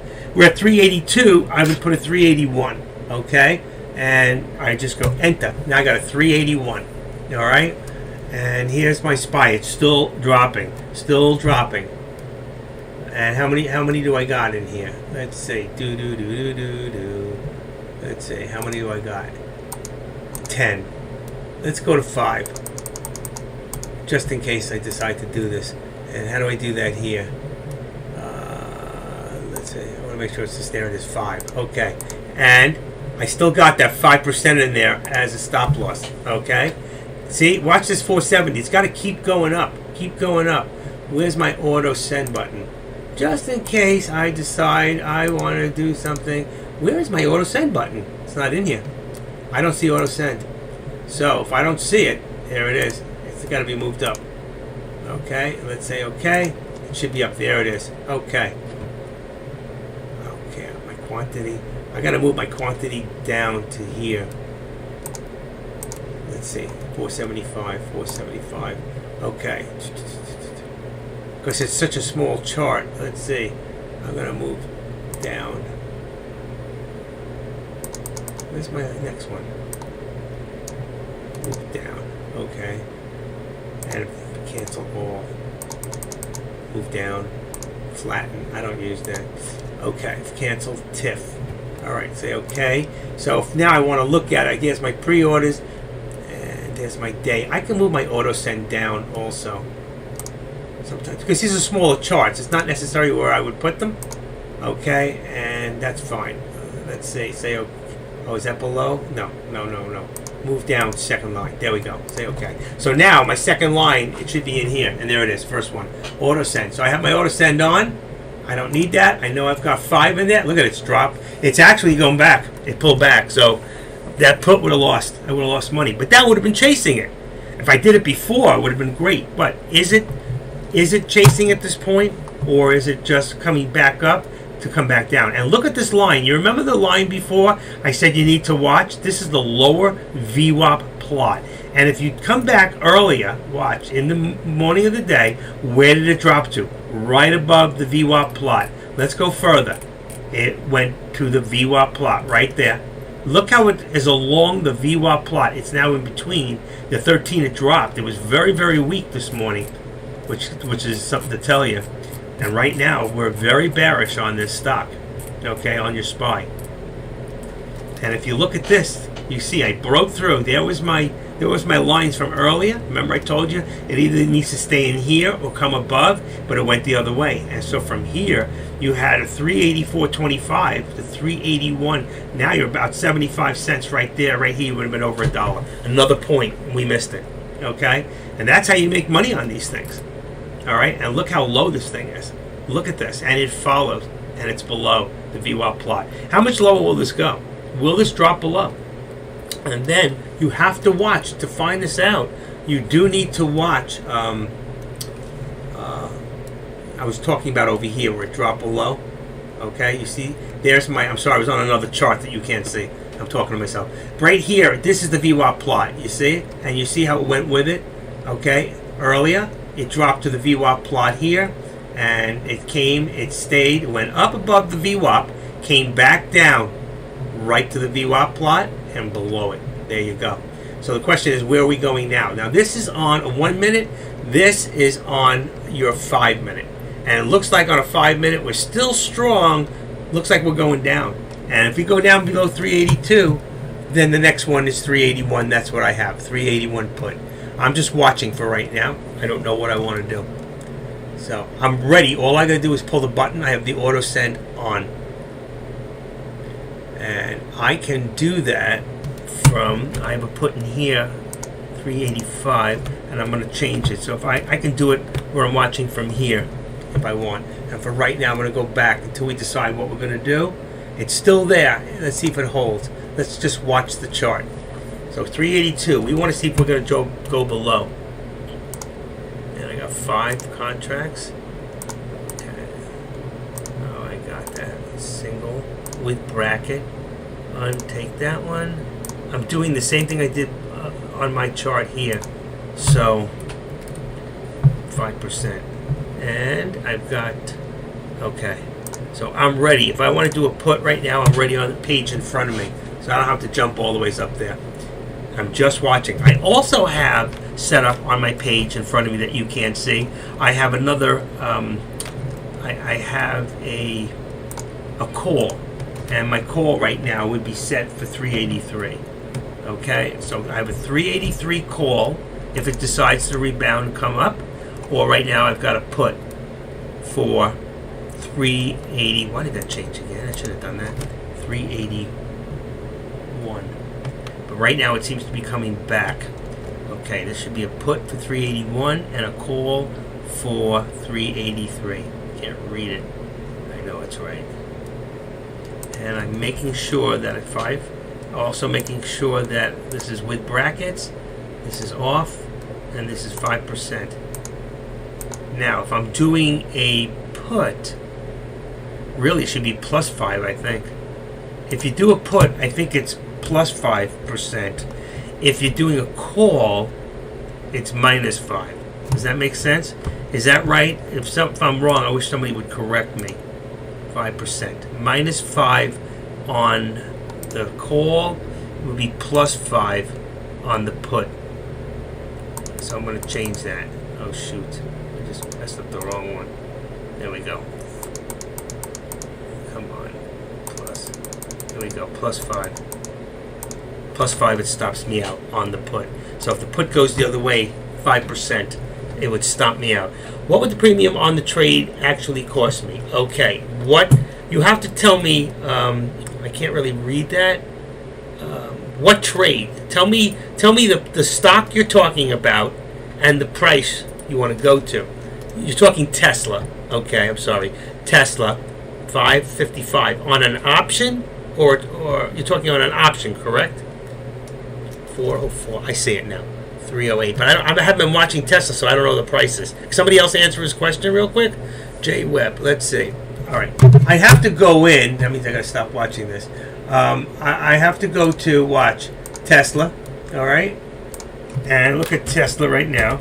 Now, Tesla is at 308. Now, are you talking to go long or short? Just give me a long or short, Jay Webb. Long or short? We're at 308. So it's either 309 to go long. Let's see. Are we dropping? We're dropping. We're dropping. 308.12. We're going long. 308.33. So 308.33. And the next is 310. I would be in the money. I'd go 308.33 on a call.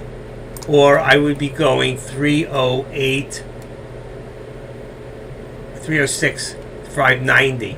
So it's either 590 or 575. It's about the same thing. It's 580 a share. The put was at 310. 310. Oh, 310. That's in the money.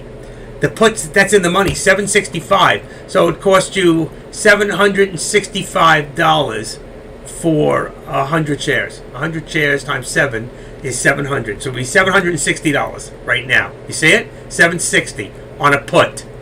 But why would you do a 310 put if the stock is at 307? If you're going to do a put right now, I would go down to, let's see, 307.85, 308.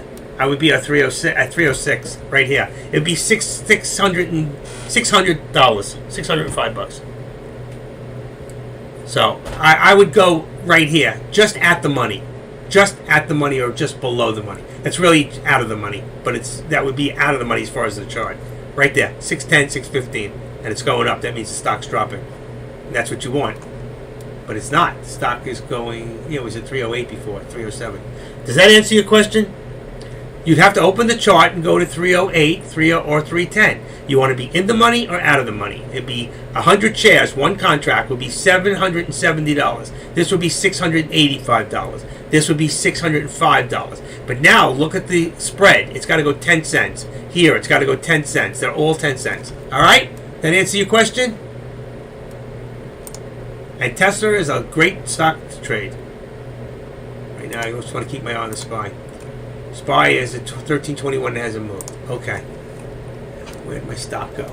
Oh, it went back to Ford. That's nice. I don't know how it did that. There we go. Ford. And this is 382. What did I say before? I would have done a 381. It came back a little bit. And that's on a 1 minute. We want to be on a 5. There you go. And we're going back up. So it would be the call, would be a 383 call. I done this earlier and I still don't know what it would cost me for the premium. I just told you. Did you understand that? Listen, if the put was at 310, tell me if you understand, Jay Webb.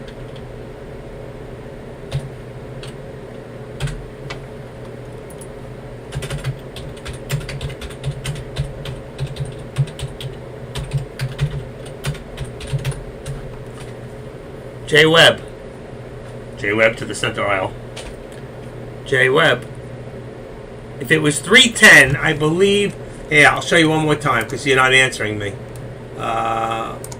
Okay, right here. Go to Tesla. Watch. Tesla. A put. Right here on the 3. Let's see. Oh, I'm in the wrong place. Why am I showing filled? What the hell's going on here? Filled. Oh, that was mine from earlier. Orders. Better not be filled. Okay. Let's see. Tesla. I didn't buy Tesla. It has to be on the SPY. Okay. They're already done. Why am I seeing that from earlier? Order entry. There we go. 310. 310 would have cost you $755. Oh, you do understand it. Okay. Just want to be sure. Okay, great. I'm getting confused. You got to tell me when we're good, or I don't know. And right now we're looking at, like I told you, 383 call. I want to buy in so bad. I just don't know what it's going to do. 383. Are we going to go up? Is the market starting to correct? Anybody? Right now, who do we got? This is, okay. Deck, he's still alive? No. Okay, where is there's my NASDAQ. I lost my, what do you call it, my Finbiz. I must have closed it by accident. Alright, I gotta open it back up. Let's see, Finbiz, put that back. That's better. Okay, Finbiz, 455. I can't believe how down the market is. This is terrible. 456, it's still going lower. It's still going lower, but it shows that the SPY's going up. Anybody in any of these right now? Anybody in? Any stocks you're looking at? I'll be right back. I just want to get a cough drop. Oh, my legs. Oh, what a workout.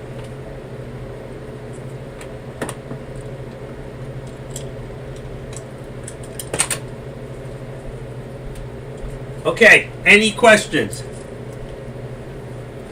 Any questions? Does anybody else have any questions or thoughts or something you want to share with the room as a whole? This is a good time to do it.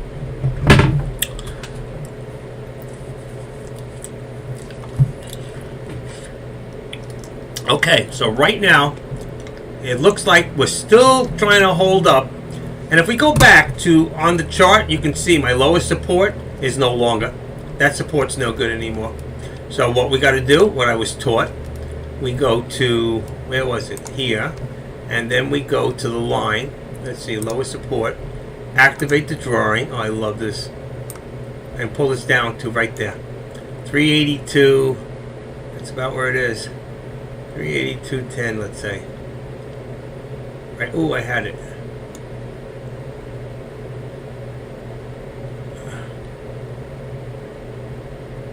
There we go.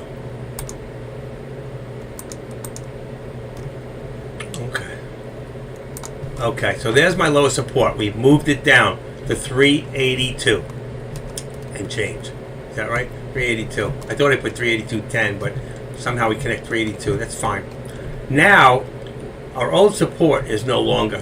So we're going to get rid of old support and just remove. I will remove that drawing. Okay, remove the drawing. Then we're going to take, that's our upper view up, this one here. And we're going to activate the drawing. And this was our resistance. Our resistance now is got to be somewhere around 382, which will be old support there. 382, let's say 383. Oh, I had it. There you go. Okay. There's 383. And right there we want to edit.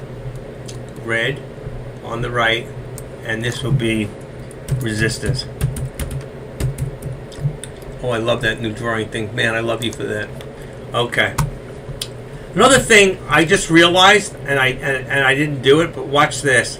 If you go in here to edit this, you can change the price right there. I don't even have to worry about getting the line. Boom. Watch. 380. There it is. Oh, it still did it. You bastard. Why would it do that?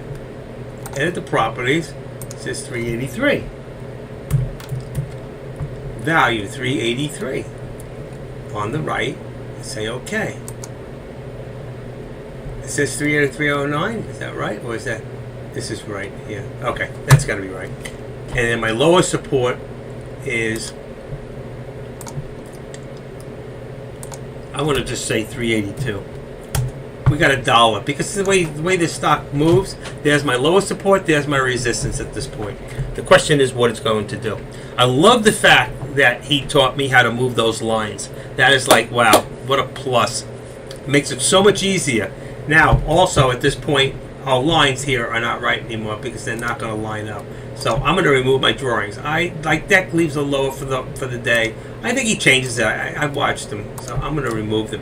If I wanted to, and that's why I told you I don't usually draw trend lines on the SPY.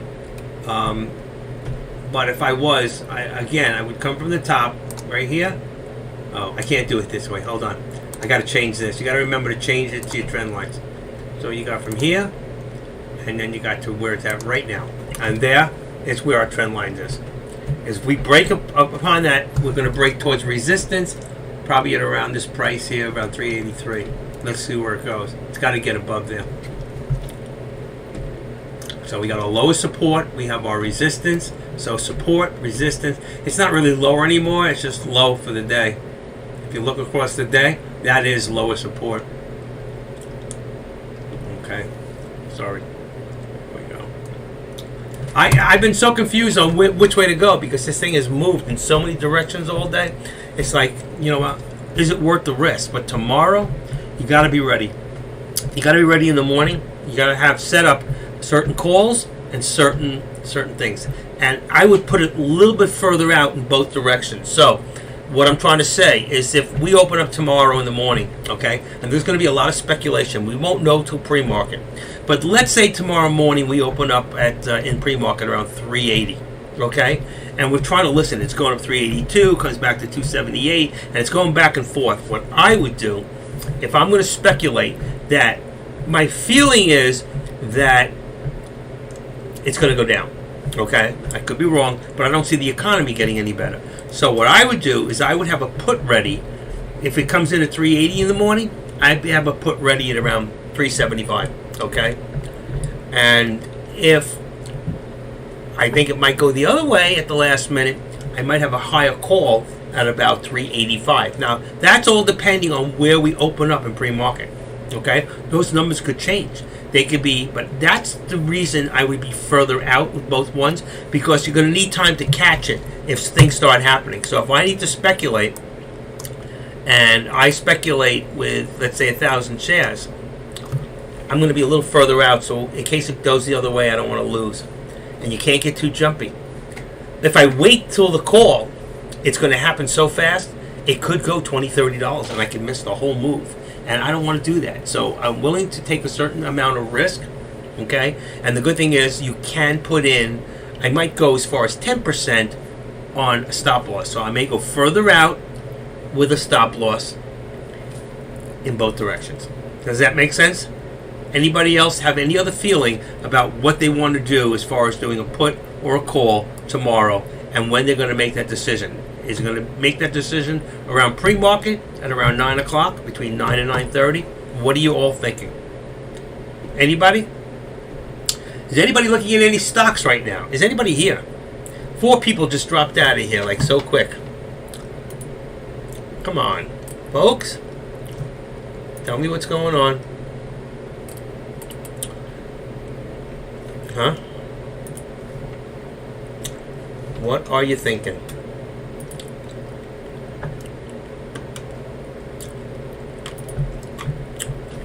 Cryptocurrencies to watch. Not really interested. What was this? Theo options I want to check up on. Okay, trade. What was I looking for just now? Already in the SPY puts and XPU calls. What are you doing? Like a vertical spread, but with 2 different stocks? Does SPXU go the way of the SPY, or it goes the opposite? You said you're doing calls at XPU. Does the SPXU go with the SPY or against the SPY? So if it goes against the SPY, or are you doing it if it goes with the SPY, it goes the opposite? Okay, so you're doing calls because it's going the opposite. Doesn't make sense to me. It goes the opposite. Oh, if you do a call, then you're betting on the SPXU to go down, but it's really going up. I got it. Why not just do it all in the SPY? Why would you do that? I don't know how much SPXU is. Let's take a quick look. Let's go in here and let's look at XU. Okay, SPXU on the 23rd. Oh, they're a lot cheaper. That's why. And cheaper doesn't mean with the volatility in the SPXU you can make good money. What put, you had a call, so what call did you put in there? $20? $20? $19? $20? What call did you put in for SPXU? Just curious. Right now it's at, you don't even know where it's at. It doesn't tell me. SPXU, why doesn't that show me? SPXU, there we go, 1850. So you would put in 1950. How far on the call would you have gone? 20? Would you be out of the money at 20? Just curious. Mafel, whatever, I can't, Mafeo. What call would you put on the XPU? 21. Ah, okay. So 21 would be 13 cents. If you had 1,000 shares at 13 cents, that's $130, folks, for 1,000 shares. All right? 1,000 shares. That's 10 contracts. How many contracts did you do? Curious. How many contracts? So $21 would cost you, here's 21 on your strike price, is 13 cents. How many contracts? 10? 30. Okay, 3,000 shares. So that's only 3,000 shares at 13 cents. It's only, what do you call it? It's $390 right now on Friday. You did it for Friday, for 23rd? Am I with you? So that would be, let's see, 23 September. 23 September 22, $21 strike price. That's 30 contracts. 30 contracts times 100 is 3,000 shares. So you got 3,000 shares. And that equals $390 premium. There you go, folks. So that's, oh, I forgot one thing. I'm going to rewrite this, okay? I'm going to rewrite this. This is what he's doing, just to give you guys an idea, all right? That's the SPXU puts. There you go. 23 September, 22, 21 strike price, 30 contracts, 2,000 shares, 390 premium. Does that explain to you exactly? And all you have to do right now, you can buy it right now. And he's going to turn a blind eye. He doesn't care right now. If it goes up a little, comes down a little, he's not worried about that.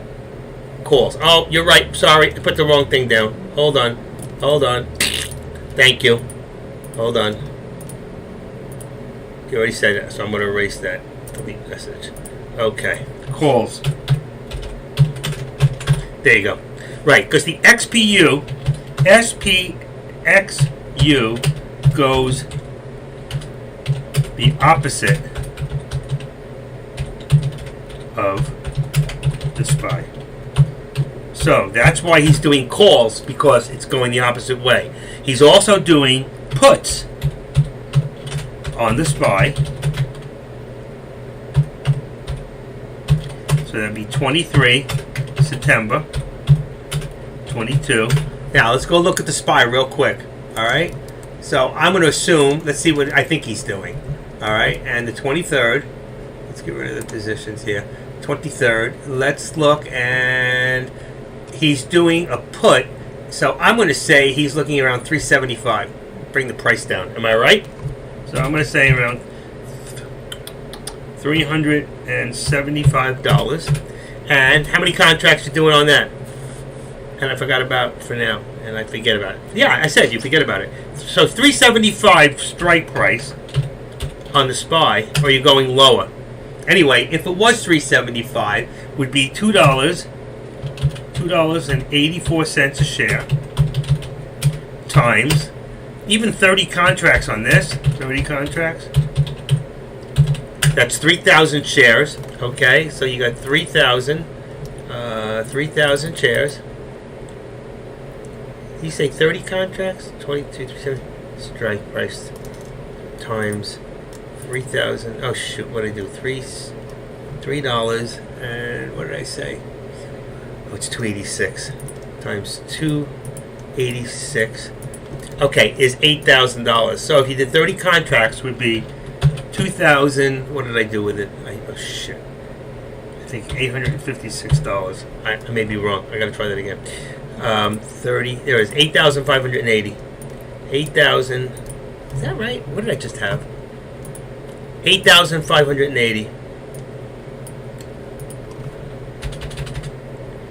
8,580. That's what that would cost you premium on that.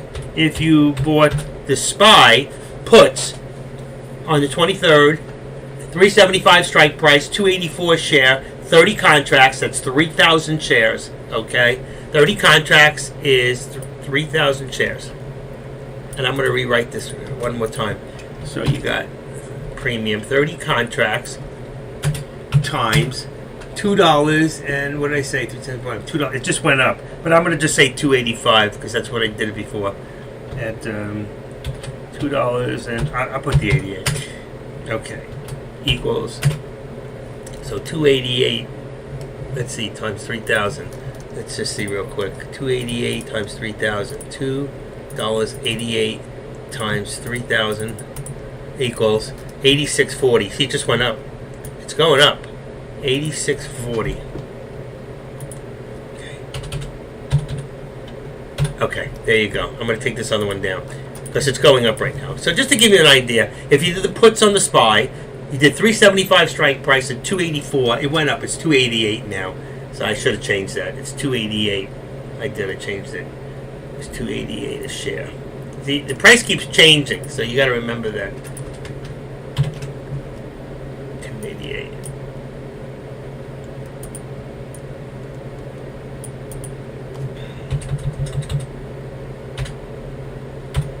Okay, got it.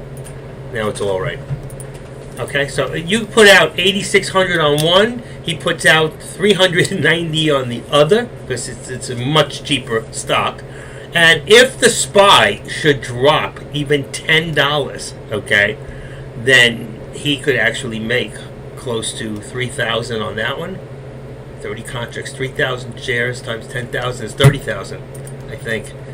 Right? 3,000 shares on the SPY. That's 3,000 times, if it goes $10, you make $30,000 on one, and the other one you could make 3,000 shares times, let's say, even if it went $5 on the SPXU, another 15,000. He can make $40,000. What are you shooting for? Am I in the ballpark? That's beautiful, and that's the way to do it. And if you have a nice size account, you can do that. I could do that. But it takes a lot of just at this point to do that without knowing where the feeling is in the morning. I wish that we could do, let's say, out of 2,800 members in Tradecaster, if we could do a vote on what people think in the direction. Because people are usually correct. If you take enough, in the ballpark, for XPU, $5, am I correct? Yeah. But I think at least $10 on it. Could go more. You know, it could go more than $10 if he raises it, depending on how much. He's going to raise it. The question is how much, okay? It's like, you know what? Today, if I went to New York City on a trip, there's a good chance I'm going to get mugged. The chance is not if I'm going to get mugged, it's when and how many times I went there in and out, you know? You got to think that way. You got to think they're going to raise the price. The question is how much. Now, he knows if he raises it 1 point, if he goes a whole percentage point, he's going to cripple the market. And he knows that. I think he would hold back, regardless of what the market might need. I think that he will hold back and maybe go between, I think he'll go another 0.5%. What percent did they go last time? Does anybody remember? Was it 3/4 or was it a half? That's it. What percent did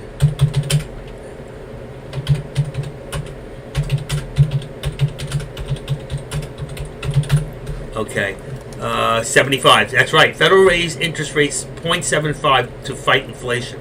Well, they're going to have to fight some more. So the thing is, interest rates likely to increase as Fed signals more hikes ahead. That was 23 hours ago. What are they thinking? PBS is thinking, yeah, I'm telling you, I think you're doing the right thing. To a 3%, which affects many consumers and business owners to a range of 3 to 3.25, the highest level in 14 years. Okay, so what are we looking at tomorrow? I think he's going to go out and go a 0.5 point. Okay, here's a good article. This was 24 hours ago or less, talking about what the Feds might not do. I think that we might see a little bit of a pullback right now. I think we see the market come back a little bit, and I think that's the calm before the storm. But I think what's going to happen is we're going to see a huge drop. I think you're going to wake up in the morning, Marvel, and you're going to be up a couple $1,000s right off the bat. Yeah, you know what? You could be right. You could be right, and that's the thinking. That is the thinking. If they do a point, the market's going to crash. 75, I think they'll deal with it. But this is disgusting what's going on. This brings us worse than the time of Carter, isn't it? When's the last time? Most Fed stopped raising rates in early... Yeah, most economists expect the Fed to stop raising rates in early, but for now they expect Powell's hard inflation stance. Okay? So right now, here's what we're looking at. Most economists expect the Fed to stop raising rates early 2023. Why? Because I believe in 2023, when we first open up the year, they're going to declare that we're in a recession. People are going to panic what's going to happen. The shelves are going to start to go empty. I'm telling you right now, the number one commodity and I'm already stocking up on it, is, anybody know? I already have it written out. Anybody tell me, what is the number one commodity? Nope, you're not even close. You're not even close, buddy. That's real hard. Gold's been dropping, which is very, very strange. Nobody else wants to take a shot at this, huh? Yeah, it is going to be ouch if you don't have this stuff. I guess I'm going to have to tell you. The number one commodity is toilet paper. Because when you can't get toilet paper to wipe your ass, forget about the gas. We've had gas shortages before. People will just sit home. They'll walk more. They'll ride a bicycle. They'll take buses or subways. There will be something running. You want toilet paper. You remember the guy in the forest? He's a caveman. He got nothing, no toilet paper. What does he do? He gets the squirrel to come over, and he grabs the squirrel, wipes his butt, throws the squirrel. You ever seen that? I'm telling you, toilet paper is going to be the number one commodity. The shelves are going to be empty. My wife and I go to Walmart, and every time we go, we buy an extra huge, big case of toilet paper. I have a lot of toilet paper in my second bedroom. So, we're ready for the shortage. Hey, I seen Adrian for money. Adrian for music is here. He doesn't come in and say hello. He just says how. How what? He wants to go how gas. Gas is, you know what? We've had shortages of gas before, and we've had gas lines, and they suck. But I don't think that's the big one. Also, baby formula. You know what? We've already had a shortage of baby formula, and that really hurts. For people, especially for infants who have special diets. So that's another one right there. So right now, I think we see the pullback a little bit. We didn't hit the total resistance line. So if you look up here, we did come back close. All right, that's on a 1 minute, and you can look here. We're right below our old support. Okay, there's your lowest support. But look at our view up here. So you can see we have dropped quite a ways. You can see this is definitely a downtrend.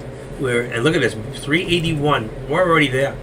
Wow, we're already there. We were at 381.20. I wasn't even watching, just going through this stuff. What's going on, Adrian? So look at this thing, amazing. It's going to drop again. It drops. Look at this. What it does? It drops. It pulls up a little. It drops. It pulls up a little. It drops. It pulls up a little. It drops. It pulls up a little. What's it going to do next? Come on, folks. What's it going to do? What's it gonna do when they come for you? Puts. The only way to go right now is puts. 489. Right now. There we go. It's one more. Adrian, which way is the market going? Come on, give us a hint. Come on. Right now we're at $500 for the day. $498. It's dropping, it's dropping down to 30,000. Once we hit 29,000, that's it. People are losing fortunes right now in their 401ks, and they're upset about it. And I think we're due for another drop right now. I think we're looking 381.20, and I missed it. Where was I? Talking to you guys. Down.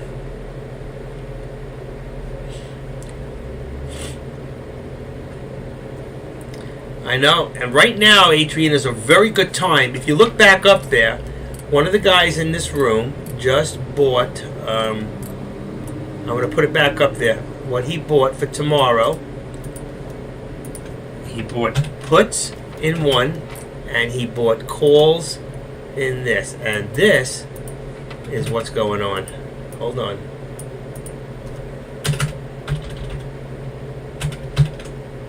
Okay. And I'm going to copy this because I might buy them before 4 o'clock. I have to be somewhere 3. I'm not going to be here much longer, folks, because like I said, I have a dental appointment at 3:45, so I'm leaving a little early today. I'm going to be out of here about 3. Let's see. And I have to make a decision. But right there, that's what somebody in this room is doing today. He's already done, and he's sitting back. and he's already collecting because he's already up. So this is about to drop again any second on a 5-minute. Let's see, it shows that we're going up, but I'm telling you it's going to be a fast down. Let's look at the 1 minute just for curiosity. And finally pulled against that. But look at that. Came back down, low 381. Wow. It was trying hard to hold. Trying hard. I think it's coming back. I think we're going to see it come back below 381 next time. Next drop's going to be a big one. Anybody any feelings on this? I think we're looking at below 381. We could see 380 today. We could see. I don't know. Okay. It's amazing. Yeah, I'm still talking and what's his name is gone again. AK is gone. He's gone.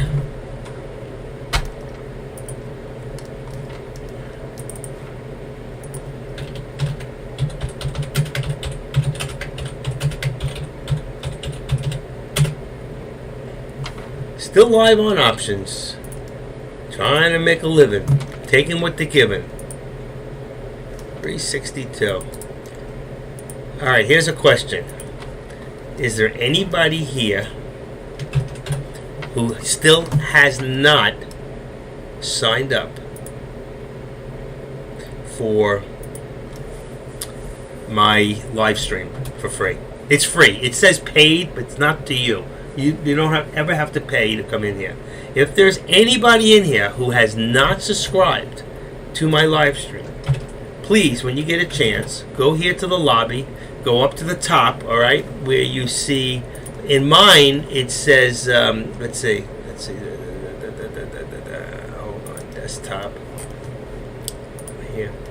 It says on mine, hosted, but for yours, it'll say subscribe or subscribed. So just go up there. If you open this up, it says paid to the right. Mine says host. Yours says subscribe or subscribed. If it says subscribed, you're fine. If it says subscribe, I need you to go in there and click the button and just subscribe. And then when Adrian and I put my book together, it'll be 4 years of day trading experience on options and day trading and different tricks and things that I've learned and put together that you will get for being subscribed for free. Okay? And here's Adrian for music. And he knows one day we're going to do this. I'm going to be knocking on his door. Knock, knock, knocking on heaven's door. I came here because I need more. To get inflation back, the Feds, wow. It says this goes high. The unemployment might have to go as high as 7. Brookings Institute concluded the unemployment might have to go as high to get back inflation to the Fed's 2% target. Wow. Did you see this? This is amazing. I don't know how many read that article I put out there. I'm just grabbing bits and pieces for you. But buying puts today and leave it tomorrow, is that the plan? Yes. Leave it till even Friday or Thursday. Just leave it for 2 days.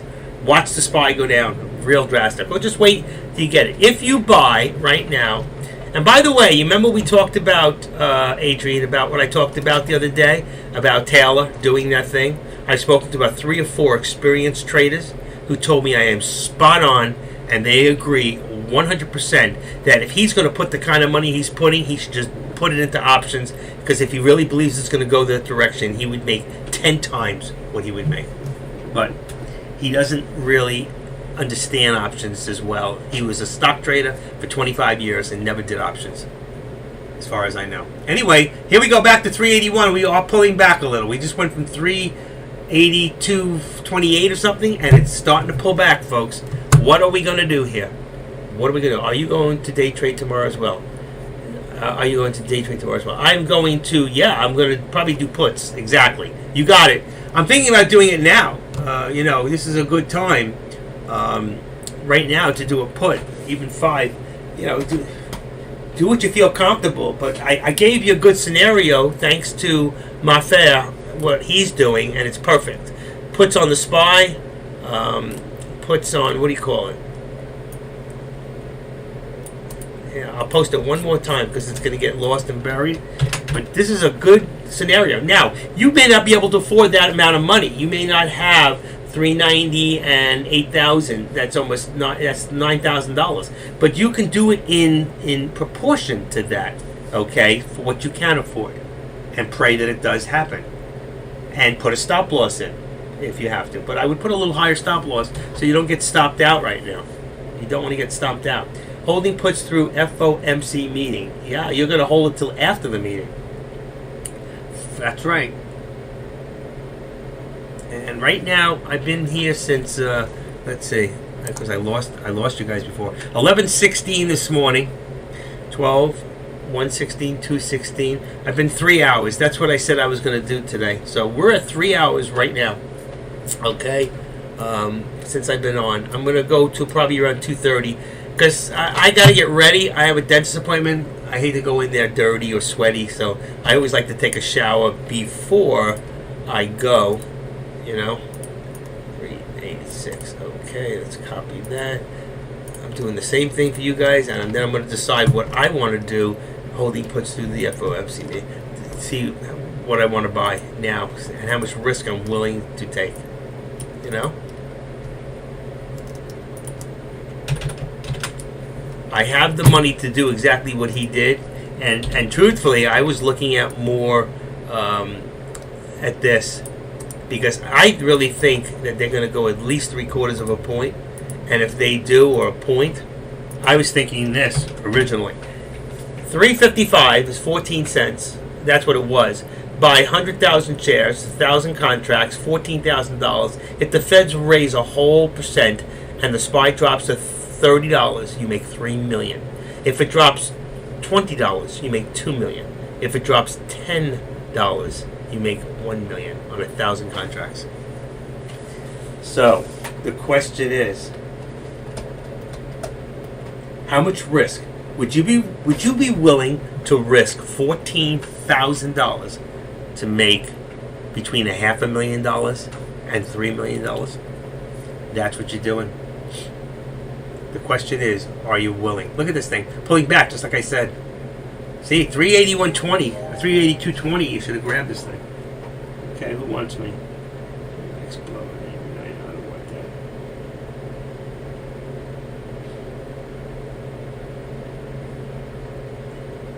It's been an awesome day. South Florida girl has sent a question. South Florida girl. Hi there. Thanks for sending it over on the chairs. I really liked them, and I'm seriously thinking again they would be for actual use. I'm not different, so I'm wondering.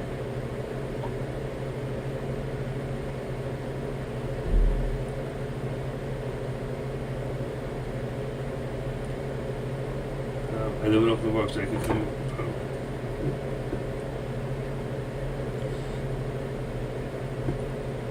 Hold on 1 second. 1 second. Very sturdy.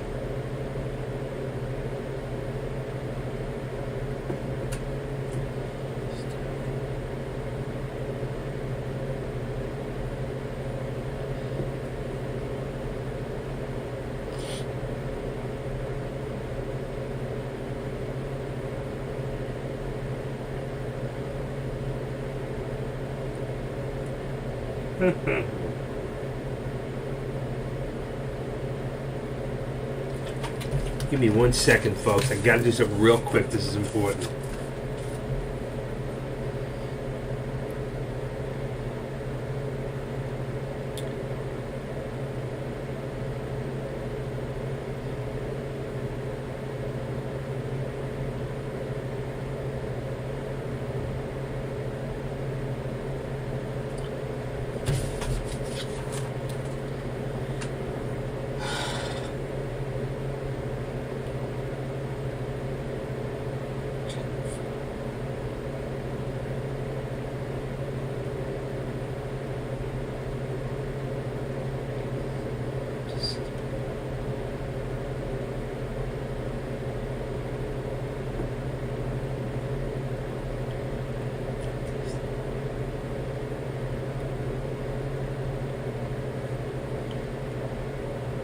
Okay.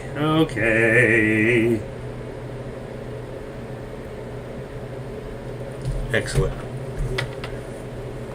How can you do an example of how are you going to buy the SPY? With PayPal. Just kidding. Okay, how are you going to buy the SPY? Well, first of all, I think it's going to drop pretty big, and I want to save money too. just in case it doesn't go the way I want. So right here, if you open this up and you go to all right, and let's say I go to 355. We're at 382 right now. Okay, so 80, 70, 60, 50. So right here, if you go to 355 right there, you'll see it's 15 cents now, 17 cents. It's gone up. So 17 cents a share and only a 1 cent spread. If this stock drops, okay, as this drops, this price goes up. It's already been dropping. It was 14 cents. It was 7 cents even earlier, but now it's 17.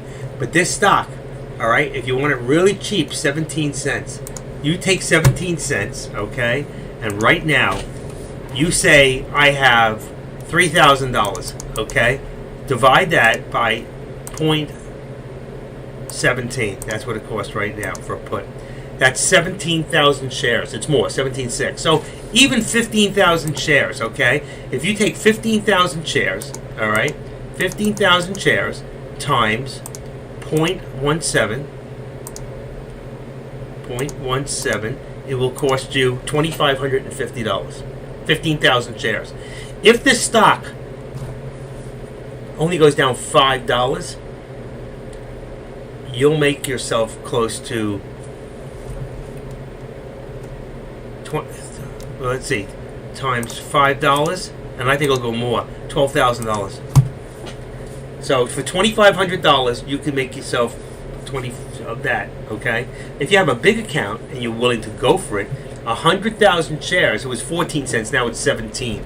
So if you take 100,000 shares, all right, 100,000, 1, 2, 3, times 0.17 is now $17,000 for somebody who has a large account. If this stock had 100,000 shares, that's 10,000 contracts, okay? So if you have 100,000 shares and the stock goes $5, you just made $500,000. You put up $17,000 to make $500,000. Does this make sense to anybody out there? Now here's the thing. The worst that can happen is you could lose $14,000, $17,000, okay? But how fast could you lose $17,000? If this stock started to go the other way, and they, let's say, only went a half a point, and people felt very great about that, and it started to go up, you get out really quick, or you have a 10% stop loss in there, okay? So if you have a 10% stop loss, you'd lose $1,700. But remember, you were trying to make $500,000, all right? If it does go the right way, which I think it will, no matter what happens, you're going to make money. The idea is to buy as many shares as you can and reduce your risk. So you can do the same thing. You do a put, you do plus 10%, which means if the stock goes the other way, plus 10%, you're going to get thrown out and you lose 10% of whatever your premium was. If you're doing a call, you do minus 10%. That means that you would lose 10% if it went down and you were betting that it went long. But right now, I think we have a better gamble and a better bet to say that this stock is going to go down, so we're going to do a put. And we want to do it cheap enough. It'll go a little slower to get there, but I have a feeling it's going to go a lot further than the $5. I could be wrong. I don't know everything. I could be wrong. But from past experience and watching, what happened the last time? Go take a look at history and go back to when it went 0.75% and find the date that, and go see what the SPY did that day. Okay? But it's getting worse, and the economy's getting worse. And what's happening when the economy gets really bad? People lose all confidence. And what do? They sell out or they short the market. And when the shorts are beating out the longs, and most people aren't going long when they know that the Feds are going to talk, you got a good chance. Can you do an example? And I already did. I did the example. Did you get that, Adrian? Does that make sense to you? Do I need to do it again? Or did you get it the first time? Did everybody get it the first time? Do you agree with me or disagree with me? You can disagree. The worst that can happen is you get banned. Come on. If you promise not to do what you did last time with that word, I'll leave you in yellow. We won't talk about it again. Prince, what do you think? You're the prince. You should know. What happened to the prince? We lost the prince. Okay, so what do we got here? How about Dazzle Jules? You've been around. Okay, here comes the prediction. Listen, let's do a vote. We got 46 people in here. Can we do a poll? All right. Let me see if I can put a poll together. If I can figure it out. All right. How do I do a poll? How do I do a poll? Come on. Do a poll. Do a poll. How do I do the damn poll? Shoot. I forgot how to do it. I'm in the old poll. Profile videos. Let's see. Delete lobby. No, I don't want to do that. I forgot how to do a poll. Oh, here it is. It's on the bottom. Okay. Do you think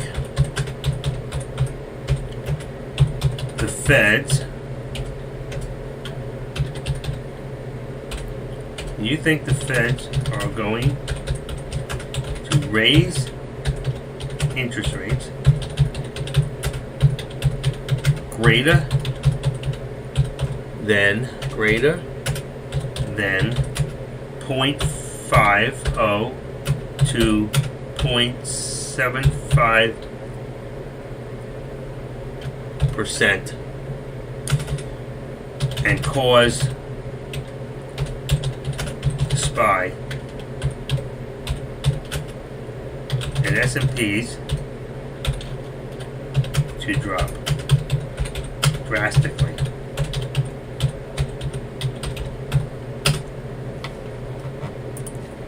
Yes or no?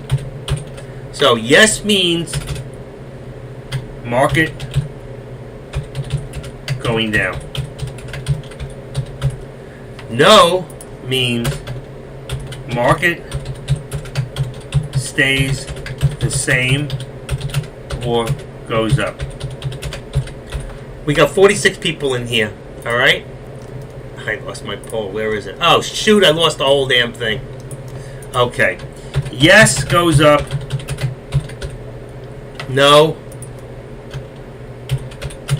goes down. I can't believe I lost that whole thing. No, goes down. Feds raise interest rates higher than 0.50%. Okay, which is 0.5%. Yes, the market goes up, or no, it goes down. Means they're not going to raise it that high. Okay? Quick, possible several answers. Confirm. Okay. Is it in there? Okay. I want everybody to go and vote right now. Feds raise the interest rates higher than, okay? Please, everybody go and vote. Everybody go vote. Yes or no? Yes or no? I don't think your name goes in there. I think I made it private. So nobody knows who. Yeah, you do know who's in there, but it doesn't matter. It goes down.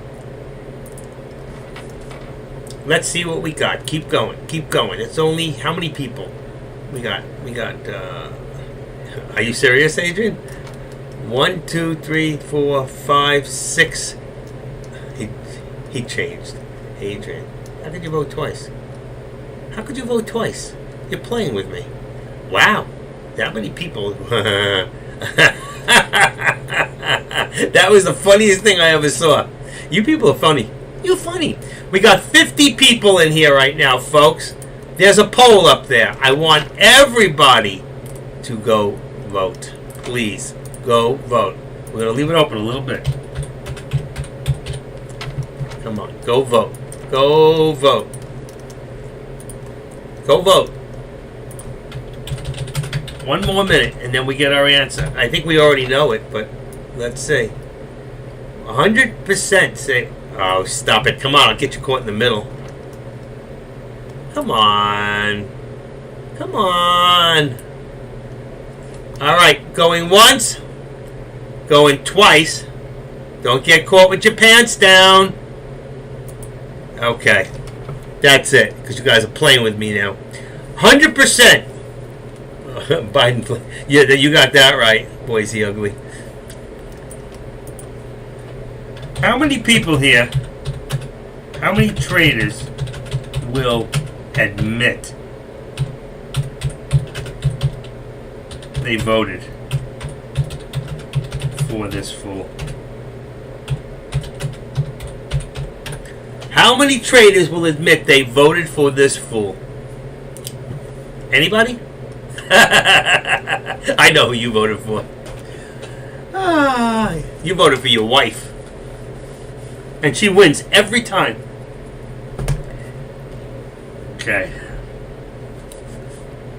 He makes me sick. What he did to this country after we had a man like Donald Trump come in and fix so many problems. Forget about whether you like him or not. I ain't going to talk about his good parts, his bad parts. All I can talk about is the good he did for this country. The biggest mistake about my first election, we always learn from our mistakes. Well, I'm glad you did, Slime. Don't become slimier, okay? Make sure you make the right decisions and know one thing. The left stands for political incorrectness. They are, oh my God. You know what? Just the opposite of what he said he'd do, bring unity to this country, he did just the opposite. And he did it purposely. He wants to destroy this country. Just bringing in all the millions of illegal aliens, illegal immigrants. And I'm not against immigrants. Everybody, my family, everybody has somebody in their family who's an immigrant. This country is built on immigrants. But it's not fair for people to come here the wrong way when so many people did the right thing to come here the right way. Am I doing right? I don't know. You're doing... I can't look at this right now, Adrian. Copy. Yeah, you would copy, but this is not real. This is, again, you're still doing paper. I can see by the color. This is paper trade. When are you going to do the real deal? I'll talk to you about that after, and I'm going to have to hang up soon because I have a dentist appointment. No? Well, you want to do a put. Let's see one more time. You want to copy, correct, 355 at 16.7. Yeah, you do the ask, not the bid. Because real money. Yep. I would talk before you do it, okay? Before you do it, talk to... I don't know who's the guy? What's his name? Up above. Let's see. At M-A-I. Let me just see something real quick. See if he's still here. At M-A... Here it is. Mafio. What price did you buy puts on SPY? Strike price. Mafiel, if you're still there listening to this, what price did you buy? I don't think you told me what price you bought the actual puts. I know you told me 1,000 contracts. 14 cents. Theoretical price 288. Oh, maybe he puts on the spot. Oh, you did. 375. Okay. I think he bought 375, which would bring you closer to the money.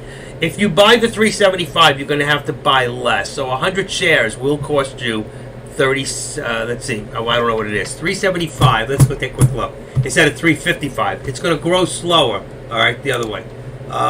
375 is what he bought. He already bought them now, so he's closer to the money, but 262. So 100 shares will cost you 263. 1,000 shares will cost you 2,600. Now you can do 375. 375. You can also buy the other one. You buy calls. You go the opposite on I think it's SPXL. Or SPDU. Let me take a quick look what he said. Hold on, give me a second. I have it written somewhere. He wrote SPXU. So SPXU. It's cheaper. And if the SPY goes down, then this goes the opposite, but it's cheaper, so you buy calls. I can show you what he bought, and you can do it equivalent. You buy calls. You buy calls on the SPXU. But you buy puts on the SPY. And this is what he bought. I'll put it, because I know you came in later. I did copy it, so I'm going to show you what he did. All right? Now, just remember, he bought a lot of contracts, but this is what he already bought. Okay? He bought 23. He bought 375 on the SPY. He bought puts. He bought 30 contracts at 288. He also bought calls. He bought at $21. Okay, that was a call. So he bought a $21 call, contracts, 3,000 shares, $390 premium. So that's 3,000 shares. You can buy more put. You can buy more calls. The XPU, I don't know if it'll go as fast as the volatility on the SPY. But let's say you can buy a couple of contracts on the SPY and buy a couple of contracts on this and see what happens. I'm going to do the same thing. All right. What time is it? 2:34. Okay. I'm going to go to 2:45, and then I'm done for the day because I have to be ready. I'll be around. I'll leave my stuff up for a while, but that means I went straight 12, 16, 1, 12, 1, 2, 2, 16, 3 hours and 30 minutes. That's 3.5 hours instead of 4 hours I usually do. All right, you guys okay with that? So any questions you have right now? Now is the time. All right. So that's what we're doing. And if you want to look at SPXU. You'll see on the 23rd how much cheaper. Now this you do calls because it goes just the opposite of the SPY. That's what you want, to go the opposite. So you do a call. If you think that the SPY is going to come down, then you do long on the SPXU. So here you can see he went for $21. It's 12 cents. 12 cents. Okay. So if you do 100 shares on 12 cents. 100 shares of 12 cents is what? $12? 12 bucks. So if you do 1,000, it's $120. He did 3,000 shares for $3.90. So he did 130. It's 130, 260, 390. That's what it came out to. I think it's still around the same price. 12 cents. What did he pay? He paid calls, puts. He did SPU puts. That's not right. Oh yeah, calls on SPU. I wrote the word puts. That's wrong. Hold on, something's wrong here. Hold on. I gotta take that out for a second. Take that out. Give me 1 second. I want to read it. 390 premium. Okay, just give me a second. SPXU September. There we go. This is wrong. Okay. Bump. This is calls. Okay. I wrote it twice. So on the SPXU he did calls. Okay. On the SPY he did what do you call it? I had the word puts in there. That's incorrect. He did calls because it goes the opposite of the SPY. So you go long on the SPXU, on the puts on the SPY. And they're still available at that price of what he paid. And if we go back one more time real quick, I want to look at the price. He went on the SPY 375, and 375, let's see if it went up. 375, he did puts. Here we go.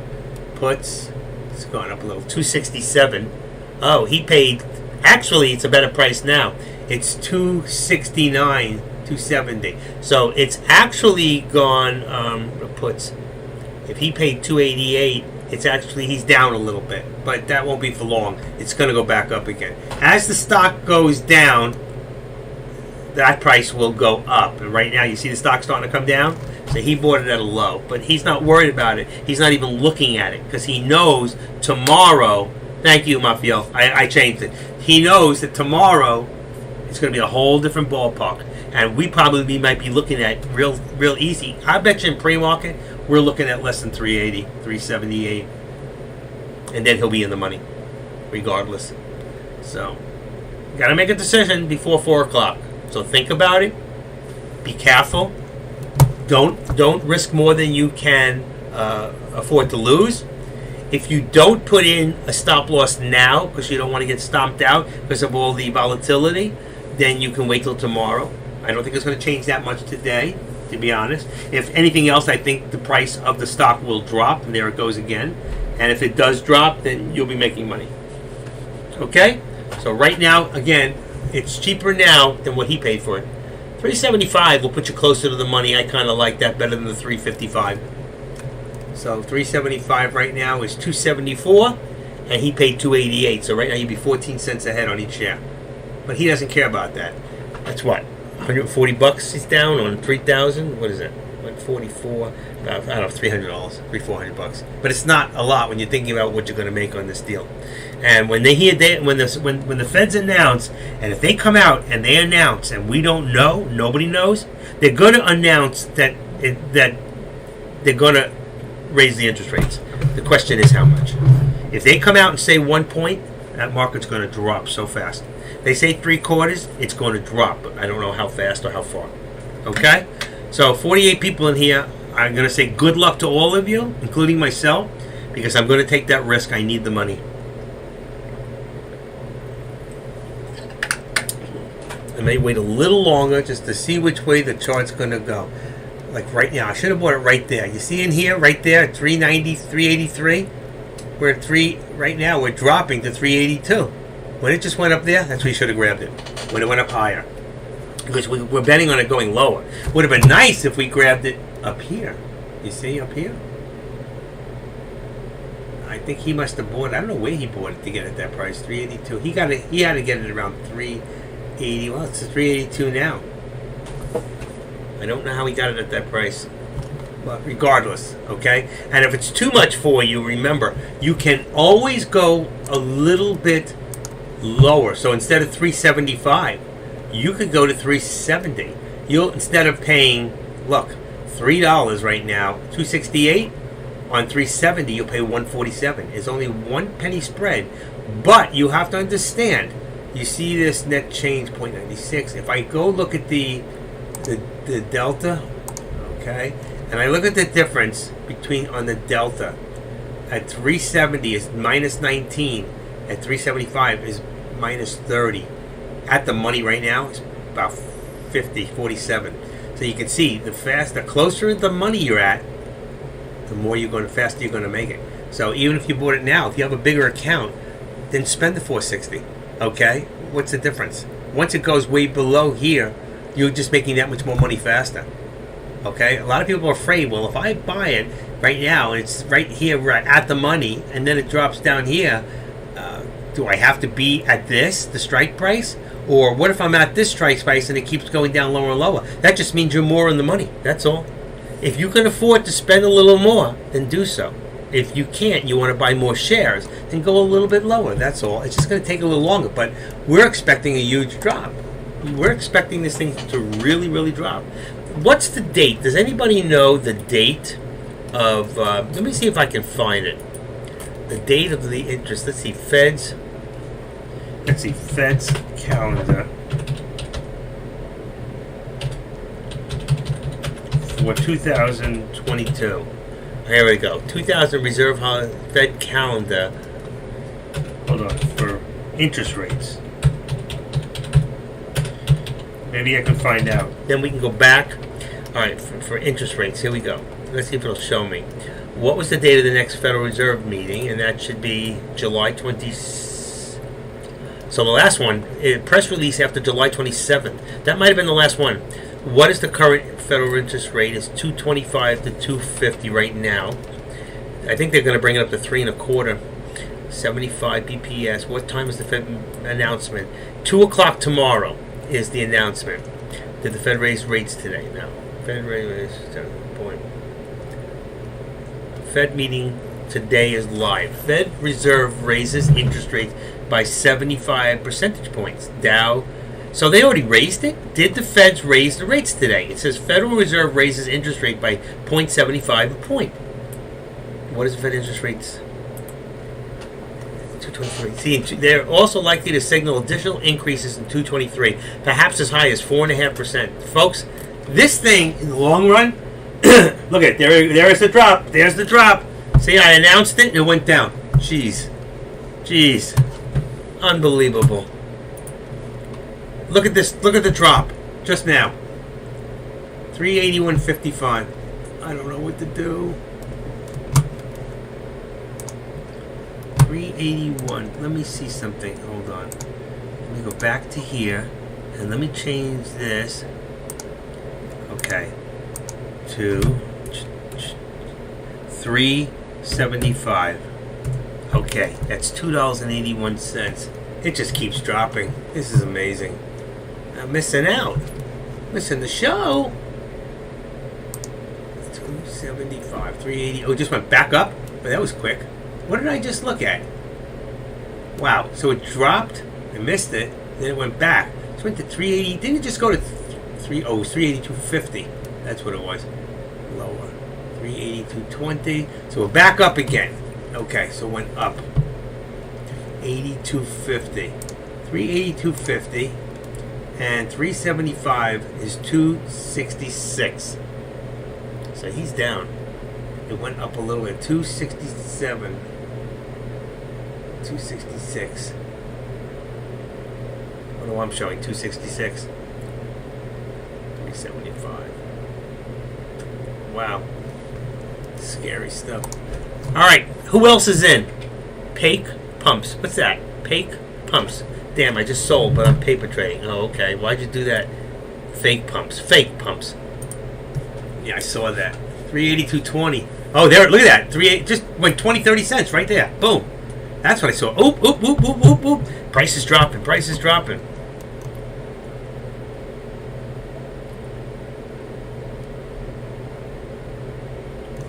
Right now, the calls are winning. Wow. Calls are winning.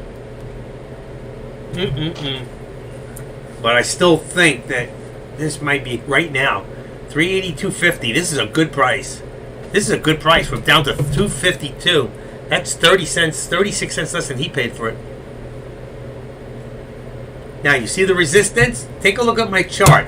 It still hasn't gotten past there. You see this right there? Right there. There's my resistance, 383. So if it gets close, look at this, 380. Look at it. It's getting close. There it is. Let's see if we get through it. Make sure I got 5 contracts in there. Okay. For now. 5%. I think I'm going to go 10%. So it was 240. Let's go. Plus 9, 10. All right, 10%. Look at, there it goes, 383.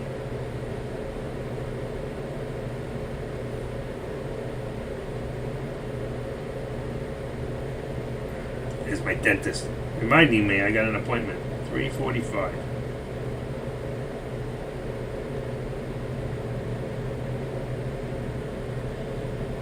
Okay. Okay, folks. This is the calm before the storm. The calm before the storm. The calm before the storm. Fake Pumps is right. I agree with you. 86%. Hold on. I just got to do my watch.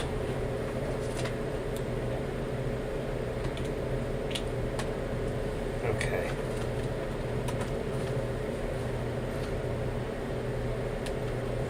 All right. Just charging my watch. All right. I got to start getting ready soon. 2:45, folks. This is the time I said. I'm going to let you guys go. I have to get ready. I've been with you 3.5 hours to right now, okay? And I want to thank you all for support. And again, if you didn't get a chance to sign up, please do me that favor. That's all I ask, is that you just what do you call that? Let's see. All right, copy. Get rid of that. I just ask that you go. Thank you. Okay, and just go. If you haven't signed up, just subscribe here. Subscribe. I really appreciate it. I need every one of you, okay, to subscribe. It's free. Don't worry that it says paid. You will never be charged a dime. The only thing you will get for subscribing is more good information, great alerts in the future, and you got a new friend in Jesus. Anyway, I don't think we need our fingers crossed. I think we need everything crossed. I need my legs crossed. Everything crossed. No, Mafiel, I think we're in good shape. I'm about to buy myself. I know it's a little hard. I'm waiting. I was waiting for it to just tap. I really wanted to hit. I was looking away, but I think I just missed my boat. I think I'm close. I'm at 231, 232. I'm watching the price right now. I have it set up on a 375, and it's still dropping. I just want one more pump, and I think I'm going to hit it. I just have to hit the button. The other thing is, did you put any, Mafiel, did you put a stop loss in at all? Any stop loss? Curious. Any stop loss, Mafiel? I know. Yeah. No. Okay. That's what I'm thinking. And there it is. There it is. Wow. Okay. I don't want to be stopped out either. Okay. I'm I'm taking off the stop loss. No stop loss. Wow, 228, 226, 227. Come on, how much higher can we get? What's happening now? Let me look at the 418.64. So 5 cons. Let's see, 100. How much is that? I think I'm going to be very. I really want to become a millionaire overnight. Let's see, 500 times 2.28. That's 1,100. That's it. Okay. Over the resistance point. Over the resistance. No. Over the resistance.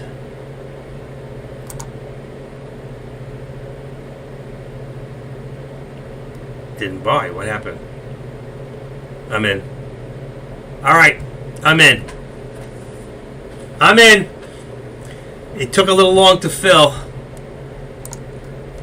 I'm in at 232 on a put. I bought a put at 375 for 232.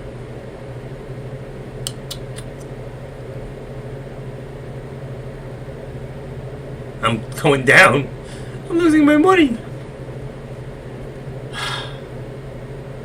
Come on. This thing can't keep pumping. It's got to go down. I got to stop looking at it. Okay, I'm in. It's moving quickly, I gotta say. I'm in. I'm in, folks. Right now, I lost all my money from this morning. I got it.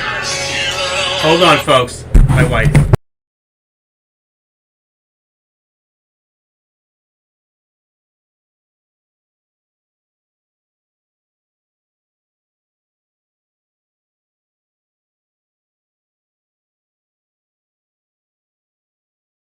Okay, I'm back. And I'm in. And I'm down a little. No, I'm actually, I'm down. Jesus, I'm down for the day, but not much. It's got to pull back now. It's got to pull back. I'm in, folks. And with that, let me see. 418. And where are we? 411.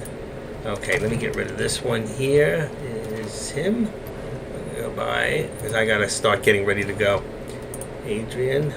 Real money. Okay. And Deck. Is he around? No, he's not even around. Okay. And I'm going to get rid of Deck. And it's just me now. Okay.